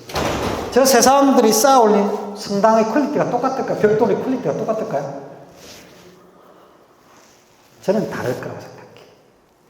저한테 야 신성진 뭐 하고 있어? 본 몰라? 강의하고 있잖아. 야 신성진 뭐 하고 있어? 먹고 살려고 강의하고 있잖아요. 지방에서까지 와가지고 힘들어 죽겠는데 뭐 이렇게 얘기하는 거예요. 그게 아니라 제가 목사님들한테 정말로 준비한 거 돈에 대한 이야기를 좀 나누고 있고, 이걸 통해서 건강한 돈 이야기가 목사님들한테 도움이 되고 새로운 머니스토리를 만들 수 있으면 좋겠어요. 뭐 이런 얘기를 한다라고 하면 가치가 있는 거죠. 그러니까 어떤 생각에 따라서 저는 만들어낸 상품의 퀄리티가 다르다고 생각해요. 그 퀄리티가 다르면 뭐가 달라지죠? 좀 소득이 달라진다고 생각해요.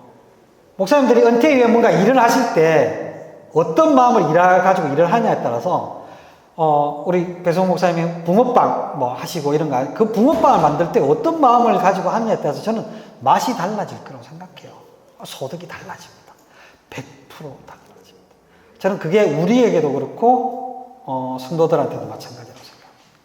그래서 저는 우리가 100세 시대라는 걸 봤을 때, 지금 목사님들이 하는 부분들을 받는 사례비를 더 벌고, 그게 이제 더 벌기거든요. 근데 또 벌기는 뭐냐면, 지금 내가 목회를 하면서 이중사역이 됐든 뭔가 됐든 또 벌기를 할 수 있는 거죠. 저 같으면 기고를 합니다. 기고라고 글을 쓰면 원고료를 받죠. 이런 것도 저한테 또 벌기가 되는 거죠. 무언가 그런 것들 한번 찾아보시고, 오래 벌기가 왜 필요하냐면, 지금 은퇴하고 나서 오래 살아야 되기 때문에 오래 벌기를 하셔야 되는데, 그 오래 벌기를 할 때 또 벌기가 되게 도움이 돼요. 내가 뭔가 재밌게 또 벌기 했던 것들이 나중에 오래 벌기에 도움이 되거든요. 한 가지만 말씀을 드리면, 저는 제가 글 쓰고 강의하고 이런 걸 좋아한다는 걸 40이 넘어서 깨닫고, 나 평생 이거 해야 되겠다 이런 생각을 했어요. 저희 아내는 얼마 전에 제빵사 자격증을 땄는데, 제빵사 자격증을 따면서 유튜브하고 책만 보고 제빵사 자격증을 땄어요. 뭔가 이 제과 제빵에 대해서 좀 아시는 분들은 유튜브 보고 책 보고 어떻게 제빵사 자격증을 따? 이런 생각이 드실 수 있어요. 거의 불가능한 거예요. 제가 무슨 말씀, 우리 집사람 자랑을 하는 게 아니라 모든 사람에게는 재능이 있다라는. 저는 저희 집사람처럼 제빵사 자격을 딸 수 없고요. 저희 집사람 저처럼 글 쓰는 걸 좋아하지 않습니다. 목사님들이 똑같은 목회를 하지만 목사님들이 오랫동안 살아오시면서 내가 다른 사람들보다 잘하는 거, 재밌는 거 이런 게 있으실 거예요. 그걸 가지고 또 벌기를 하세요. 그리고 그걸 가지고 오래 벌기를 하세요. 그게 아마 제가 생각할 때 아까 목사님 말씀, 저는 추천드리고 싶은 거는 진짜 코칭이나 이런 거 추천드려요. 그걸 하시면 소통에 되게 도움이 되실 거고, 나중에 목사님들이 목회의 경력과 코칭의 경력이 합쳐져서 엄청난 캐리어가 돼서 생산성 있는 아마 그 은퇴 이후의 작업으로 작용을 하실 수 있을 것 같아요. 그리고 지금 은퇴 시장이 열리고 있고, 얼마 전까지는 사실은 은퇴나 코칭 이런 거 할 때 무료 코칭 이런 게 있는데 지금은 지자체나 이런 데 돈이 풀려서 거의 다 유료 코칭으로 하고 있어요. 되게 도움이 많이 될 거니까 지금 그런 거 해보시면 좋을 것 같다는 생각을 드리고, 그 전에 내가 뭘 잘하는지, 뭘 만들기를 좋아하시는 분은 그것 가지고 하세요. 글 쓰기를 좋아하시면 그거 가지고 하시면 그걸 가지고 또 벌기를 이미 시작을 하시고 퇴직하기 전부터 그 다음에 나중에 오랫동안 잘 보시면 좋겠습니다. 그래서 집에 가셔서 요걸 한번 생각해 보시면 좋겠어요. 소득의 크기를 키울 수 있는 방법, 그 다음에 또 다른 소득을 만드는 방법, 더 오래 벌기 위해서 할 수 있는 건 뭐가 있을지, 이런 걸 가지고 좀 생각을 해보시면 좋겠습니다. 지금 제가 계속 부담을 가지고 있는 건 뭐냐면 투자와 관련된 얘기를 하나도 못 드린 거예요. 아마 그것에 대한 좀 니즈가 있으실 건데 어떻게 할까요, 목사님? 한 10분 더 하시죠. 10분 더? 10분 더 괜찮습니까? 네. 저는 괜찮습니다. 이미 뭐 기차표가 정해져 있기 때문에. 네. 그러면 피해자가 할 수 있는 가장 건강하고 네. 쉽게 할 수 있는 거를 알려드립니다. 네. 일단은 목사님들 주식 투자 괜찮은가요? 네? 장기 투자는 괜찮아요. 네네. 일단, 제가 토요일 날, 어떤 교회에서 강의를 했는데, 그 교회에서 얘기하다가, 끝나고 나서 한 분이 피드백을 하셨어요. 그래서 어떤 얘기를 했냐면, 다른 건 대표님 너무 좋았는데, 목사님 주식 투자해도 되나요? 이 질문이 좀 쾅 걸렸다.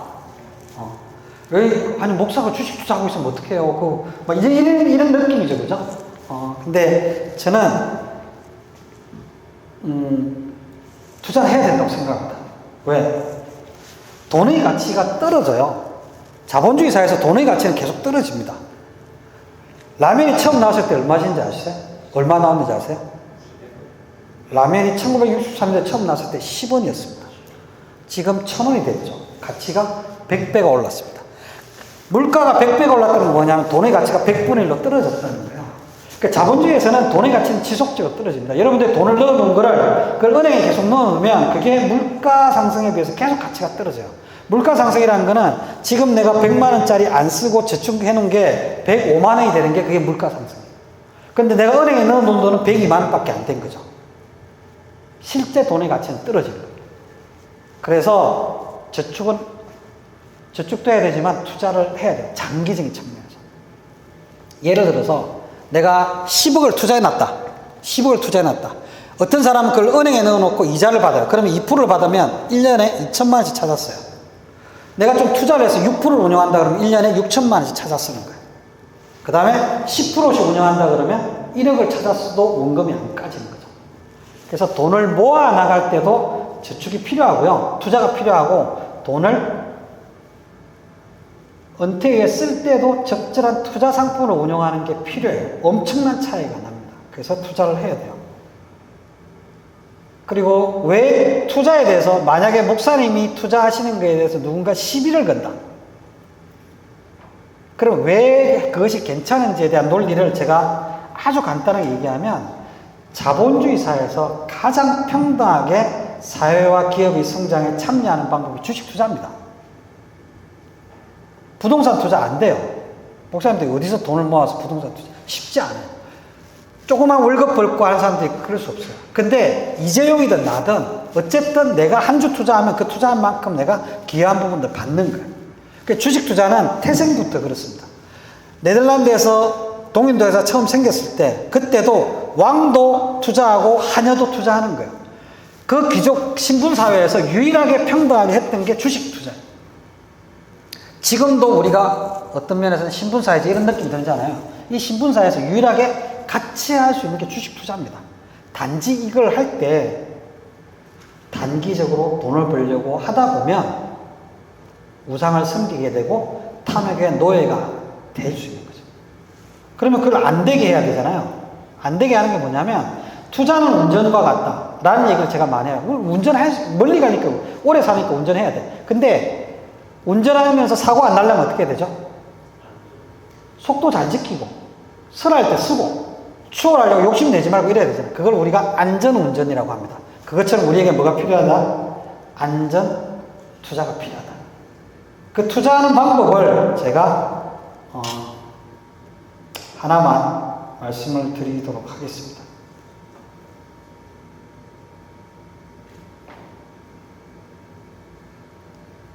요 방법만 알려드리고 오늘 강의를 마무리하도록 하겠습니다.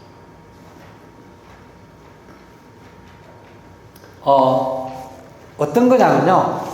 주식 투자할 때 저는 이제 게으르게 투자하기 이렇게 이해하거든요. 게으르게. 열심히 투자하는 건 뭐냐면 맨날 주식 시장이 어떤지 보고 어떻게 투자해야 될지 보고 올랐냐 내렸냐 보고 막 이런 거예요. 이걸 자주 하면 성과가 있을까요? 없을까요? 여러분들도 없고요. 전문가도 없어요. 자, 옛날에 한 실험 중에 재밌는 실험을 말씀드리면 밥만 먹고 주식 투자하는 펀드 매니저랑 그 다음에 일반 개미 투자자랑 그 다음에 원숭이 나왔어요. 내기를 했어요. 누가 1등 했을까요? 펀드 매니저는 자기가 이게 오를 거야 라고 하는 걸로 구성을 했고, 개미 투자자는 우리 같은 그냥 보통 사람들이 이런 회사가 잘 나갈 거야 이렇게 해서 펀딩을 구성했고, 원숭이는 어떻게 펀드를 구성했을까요? 원숭이는 이렇게 다트 던져가지고 맞는 걸로 펀드 구성. 누가 1등 했을까요? 예? 원숭이가 이겨야 맞는 거죠. 원숭이가 이겨야 맞는 것 같아요. 원숭이가 1등 했어요. 이게 믿어지세요? 에이, 설마. 이런 생각이 들잖아요. 이 믿음 없는 시대에 대부분이 그렇게 믿질 않았어요. 그래서 또 한 번 실험했어요. 이 원숭이 대신 뭘 썼냐면 사리 분별이 안 되는 어린애. 어린애 보고 지 마음대로 잡아라고 했어요. 그 1년 동안 실험해서 누가 1등 했을까요? 어린애가 1등 했어요. 제가 이런 말씀을 자신있게 드릴 수 있는 이유는 제가 코로나 한창 때 주식 방송이 엄청 많이 생겼어요. 저는 주식 전문가는 아닌데, 뭐 트레이딩 전문가는 아닌데, 주식 쫙 하는 사람, 방송이 많이 생겼는데, 제가 HCN이라고 KT 자회사 중에 케이블 TV 한 군데서 재테크 연구소라는 방송을 만들어서 제가 진행을 했어요. 주식 전문가 2사람 데리고. 뭐 FRB가 어떻게 되고, 뭐 삼성전자 어떻게 되고, 2차전자 이런 질문들을 제가 이제 하는 거예요. 그러면서 이 친구들이랑 1년 동안 방송을 하면서 많은 것들 봤어요. 우리는 열심히 하면 안 돼요. 왜냐하면 열심히 하는 펀드 매니저도 안 되는데 우리가 되겠어요? 안 돼. 그래서 워렌 버핏이라는 할아버지가 내기를 걸었어요. 야, 10억 내기하자. 나는 그냥 S&P 500 지수에 투자할 테니까 나한테 이길 수 있는 놈들 나와봐봐. 10억 내기하자. 그래서 한 친구가 붙었어요. 프로티지 파트너스라고 하는 그 헤지펀드 대표가 형님 저랑 한판 하시죠. 그래서 붙었어요. 누가 이겼을까요? 워렌 버핏이 이겼어요. 지수라고 하는 건 그냥 시장 전체 가는 거잖아요. 그거를 그 헤지펀드 펀드 매니저들이 못 이긴다. 그래서 인덱스 펀드가 되게 유명해졌어요. 제가 이 얘기 핵심은 뭐냐면 목사님들도 마찬가지고 저도 마찬가지고 대부분의 성도들도 마찬가지예요. 시장보다 높은 수익률을 지가 열심히 뭔가 해서 올리려고 하는 거 거의 실패해요. 그래서 제가 보통 3가지 방법을 만드는데 오늘 한 가지만 말씀드리면, 저는 1등 기업 주식에 분산 투자하라고 얘기를 해요. 뭐냐면 우리가 다 아는 회사들, 삼성전자, 저 모르는 회사 있으세요? SK하이닉스, 현대차, 한국전력, 현대모비스, 애플, 알파벳, 마이크로소프트, 폭시, 우리 다 아는 회사들, 이 회사들에 1억씩 투자했다고 한번 가정을 해보는 거예요. 이때 제가 2022년 1월 달부터 이걸 계속 해오고 있어요. 지금도. 그러면 보면 요때 요만한 때 투자했는데 5년 지나서 보니까 요렇게 오른 거죠. 5년 동안 연평균 수익률 8%. 연평균 수익률 8%면 괜찮은가요? 어떻게 생각하세요? 저 정도면 괜찮은가요? 5년 동안 그냥 투자해놓고 아무 짓도 안 하는 거예요. 이렇게 아무 짓도 안 하는 게 뭔가를 하는 것보다 수익이 더 높더라. 근데 어떤 회사에 1등 기업들. 제가 생각할 때 그 목사님들이 다 알만한 회사들만 가지고 고민하시면 돼요. 그런 회사들 중에서 마음 가는 회사 몇 개 나누어 가지고 하나만 하시면 안 돼요. 하나는 어떻게 될지 몰라요. 이거 보세요. 얘 있죠, 얘. 반토막 났죠. 이렇게 반토막 났음에도 불구하고 이 정도 수익이 나는 거예요. 나눠서 투자는 한 회사만 하는 거 아니에요. 삼성전자 되게 좋은 회사죠. 그리고 대한민국에서 삼성전자 하나에만 투자해서 부자 되는 분들 많죠, 그죠? 근데 그분이 만약에 그때 1980년대에 제일 잘 나가던 회사는 한국전력에 장기 투자했으면 어떻게 됐을까요? 거지 됐어요. 그러니까 한 회사는 모르는 거예요. 제가 30년 전에 목사님들 뵙고 삼성전자가 소니도 이길 거고 IBM도 이길 거고 GE도 이길 거예요. 이랬으면 저거 뭐라고 했을까요? 미친놈이라 그랬을 거예요. 그런데 그렇잖아요. 삼성전자가 GE도 있고 GE는 벌써 GE가 6분의 1 토막인가 났고요. 그 핸드폰에서 제일 잘 나가던 노키아라는 회사는 10분의 1 토막 났어요. 삼성전자가 그렇게 된다는 게 아니라 삼성전자도 그럴 수 있다. 그래서 나누어서 투자하는 거예요.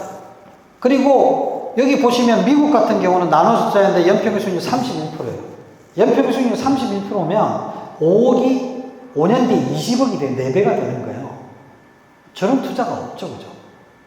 그런데 진짜 아무 짓도 안 한 거예요. 그런데 오렌 버핏보다 평균 수익률이 더 높은 거죠.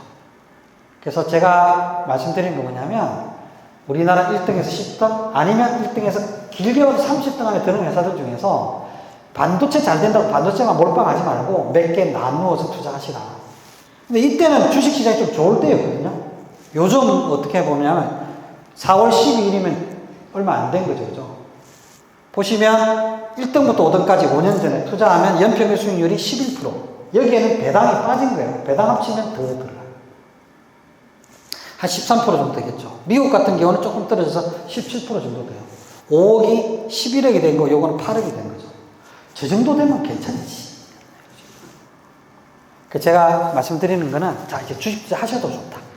하셔도 좋다. 하시는데, 어디가 올라갈까 떨어질까 이걸 보는 순간, 목회도 망하고 주식도 망해요. 100%입니다. 100%예요. 제가 목사님들 뿐만이 아니라 일반인들한테 얘기할 때도 주식 투자 그렇게 하면 당신 인생이 망가진다고 얘기해요. 왜냐하면 그렇게 하면서 일을 성실하게 할 수가 없어요. 그래서 저렇게 그러니까 나누어서 분산 투자하고 그 다음에 그들떠도 보지 마라. 1년에 한 번 정도만 그들떠 봅니다. 그래서 왜 그들떠 보냐면요. 왜 그들떠 보냐면 이런 놈 발견하기 위해서요. 아, 얘는 작년도 그렇고 1월도 그렇고 똑같고 이제 안 오르는 것 같네. 그럼 얘는 다른 애로 바꾸는 게 좋겠네. 이런 생각하기 위해서 1년에 한 번 정도 들여다보죠. 예를 들어서 지금 2022년 끝나고 나서 코로나 끝나고 나서 주가가 팍팍 다 떨어졌거든요. 그때 사람들이 팔아야 되나 난리였어요. 그때 팔았으면 지금 배 아파 죽을 거야.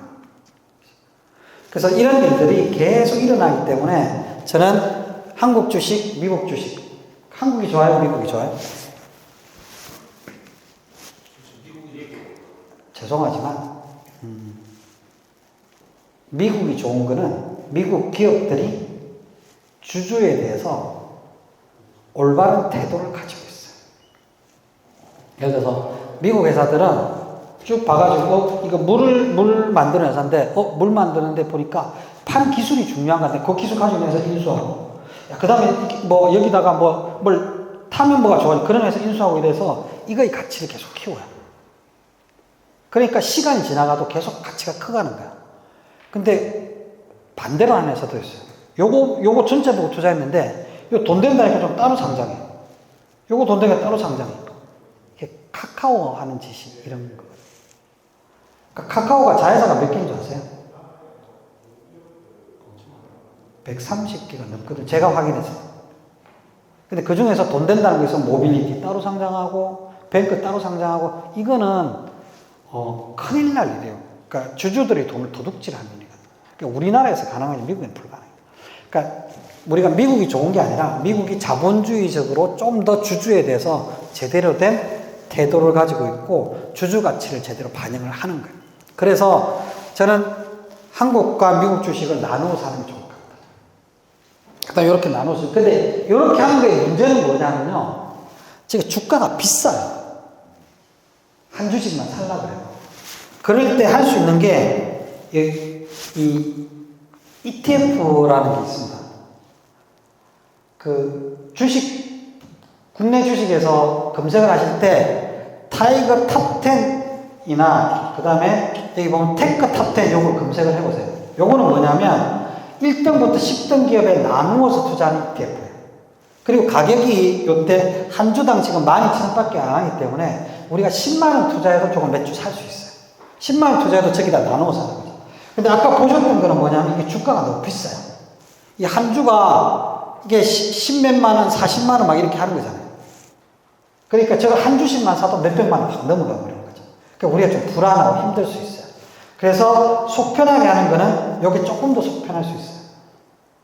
개인적으로 내가 뭐 넣었다 샀다 팔다 이런 관리는 못하지만 근데 요렇게 투자하고 미국 거 요렇게 투자해 놓으면 저는 장기적으로 그러니까 우리가 자꾸 이렇게 돈 때문에 막 이렇게 신경 안 쓰고 그래서 한 달에 그냥 얼마씩 꾸준하게 이렇게 투자하셔도 되고요. 목돈이 있으면 저게 적절하게 투자해 놓고 안 보는 거죠. 그 목돈 있는 거 전부 다 투자하시면 안 돼요. 100, 그냥 내 돈에 한 20%, 30%, 맥시멈 한 50% 정도 전부 투자하고 그냥 눈 감고 있으셔도 돼요. 그래서 많은 분들이 이렇게 이야기하거든요. 아니, 투자를 해놓으면 찾는 게 중요하잖아요. 언제 찾아야 되는데요? 안 찾는 거예요. 회사는 계속 성장하기 때문에 안 찾는 거예요. 그럼 언제 찾는데? 돈 필요할 때 찾는 거예요. 워렌 버핏이 운영하는 버크셔 해스웨어라는 회사가 처음에 워렌 버핏이 살 때 얼마였냐면 11달러 정도였거든요. 지금 얼마 할까요? 60만 달러가 넘거든요. 몇 배가 올랐냐면 6만 배가 올랐어요. 6만 배 올랐다면 내 돈을 10,000원을 넣었으면 그게 6억이 된 거거든요. 엄청 많이 올랐잖아요. 근데 그렇게 올라가는 이유가 뭐냐면 투자해놓은 걸 계속 재투자하는 게 중간에 이익 났다고 찾아쓰고 이런 사람들은 그런 걸 절대 못 봐요. 그래서 주식 투자할 때 제일 안 좋은 게 뭐냐면 20% 수익 나면 시연하고 이런 게 돈 안 벌겠다고 결심하고 있는 거예요. 주식은 그렇게 하는 거 아닙니다. 넣어놓고 이 회사가 계속 성장할 것 같으면 놔두는 거죠. 근데 그걸 우리가 어떻게 알아요? 워렌 버핏처럼. 그래서 1등 기업들의 분산 투자합니다. 쟤들 원래 공부 잘해서 서울대 간 애들이야. 걔들이 고시도 더 잘 붙겠지. 이렇게 생각하는 게 가장 합리적이다. 저기 밑에 있는 애가 갑자기 뿅 가가지고 갑자기 고시 1등 할 거야 하고 보는 것보다는 서울대 법대 간 애가 확률이 높다는 거죠. 그러니까 그게 훨씬 더 안전하고 효과적인 투자가 될 수 있다. 근데 단기적으로 얻어내는 게 있습니다. 그래서 주식 투자할 때 조심해야 될 건 뭐냐면 저렇게 투자하시면 저는 괜찮다고 생각하는데 단기적으로 쓸 돈은 투자하시면 안 돼요. 그러면 내려갈 때 같이 다 내려가거든요. 아무리 좋은 회사라도. 그럴 때 내가 돈 쓸 일이 생기면 1억이 5천만 원 됐을 때 5천만 원 쓸 일이 생기면 어떡해요? 다 찾았어야 되잖아요. 그렇게 하면 안 된다. 그래서 단기적으로 쓸 돈은 항상 안전한 데 좀 빼놓고 장기적으로 투자할 것들을 투자하셔야 된다. 요거 정도 하시면 됩니다. 조금 도움이 되셨습니까? 네. IRC하고 ASA 조금 IRP는, 그러니까 IRP라고 하는 거는 개인 퇴직연금 계좌잖아요. 그러니까 여러분들이 이제 퇴직하거나 퇴직금이나 아니면 퇴직 이후에 쓸 돈들을 연금같이 받고 싶을 때 하는 게 이제 IRP라고 하는 계좌고요. 그거는 뭐 계좌, 그 증권사 오픈해가지고 지금 뭐 목돈을 넣으셨다가 좀 있다가 연금으로 받으시고 이렇게 하시면 되는 거고, ISA라고 하는 거는 정부가 요 계좌를 통해서 운영하는 거에 대해서 세제 혜택을 줄게라고 하는 거예요. 그래서 ISA 계좌는 뭐 인디비주얼 세이빙 어카운트라고 하는 건데 그거는 뭐 은퇴하고 상관없이 누구나 가질 수 있는 거고 3년에서 5년 정도 지나면 거기서 지금이 200만 원인가까지 무이자 그 비과세 하는 걸로 그 소득 난 거에 대해서 200만 원인가 무이자 그 비과세 하는 걸로 되어 있는데 그게 500만 원인가 늘어나고, 뭐 하여튼 이런 조건들이 조금 있어요. 그래서 이거는 그 목사님들이 운영할 때 내 돈이 조금 있다라고 하면 그 계좌에서 똑같이 주식을 하더라도 그 계좌를 통해서 운영하면 세금이 발생을 안 해. 어느 정도까지는. 그러니까 되게 이제 그런 특혜를 주는 거고, IRP는 뭐 이제 돈을 넣으면 뭐 세액 공제를 받는다든지 이런 거랑 그 다음에 연금 받는 상품이니까 이제 좀 개념들이 좀 다르다. IRC에 넣어가지고 ETF를 할 수 있죠. 그 이야기는 이따가 차로 네네. 묶어드리겠습니다. 네. 예, 오늘 강의 감사합니다. 네, 감사합니다.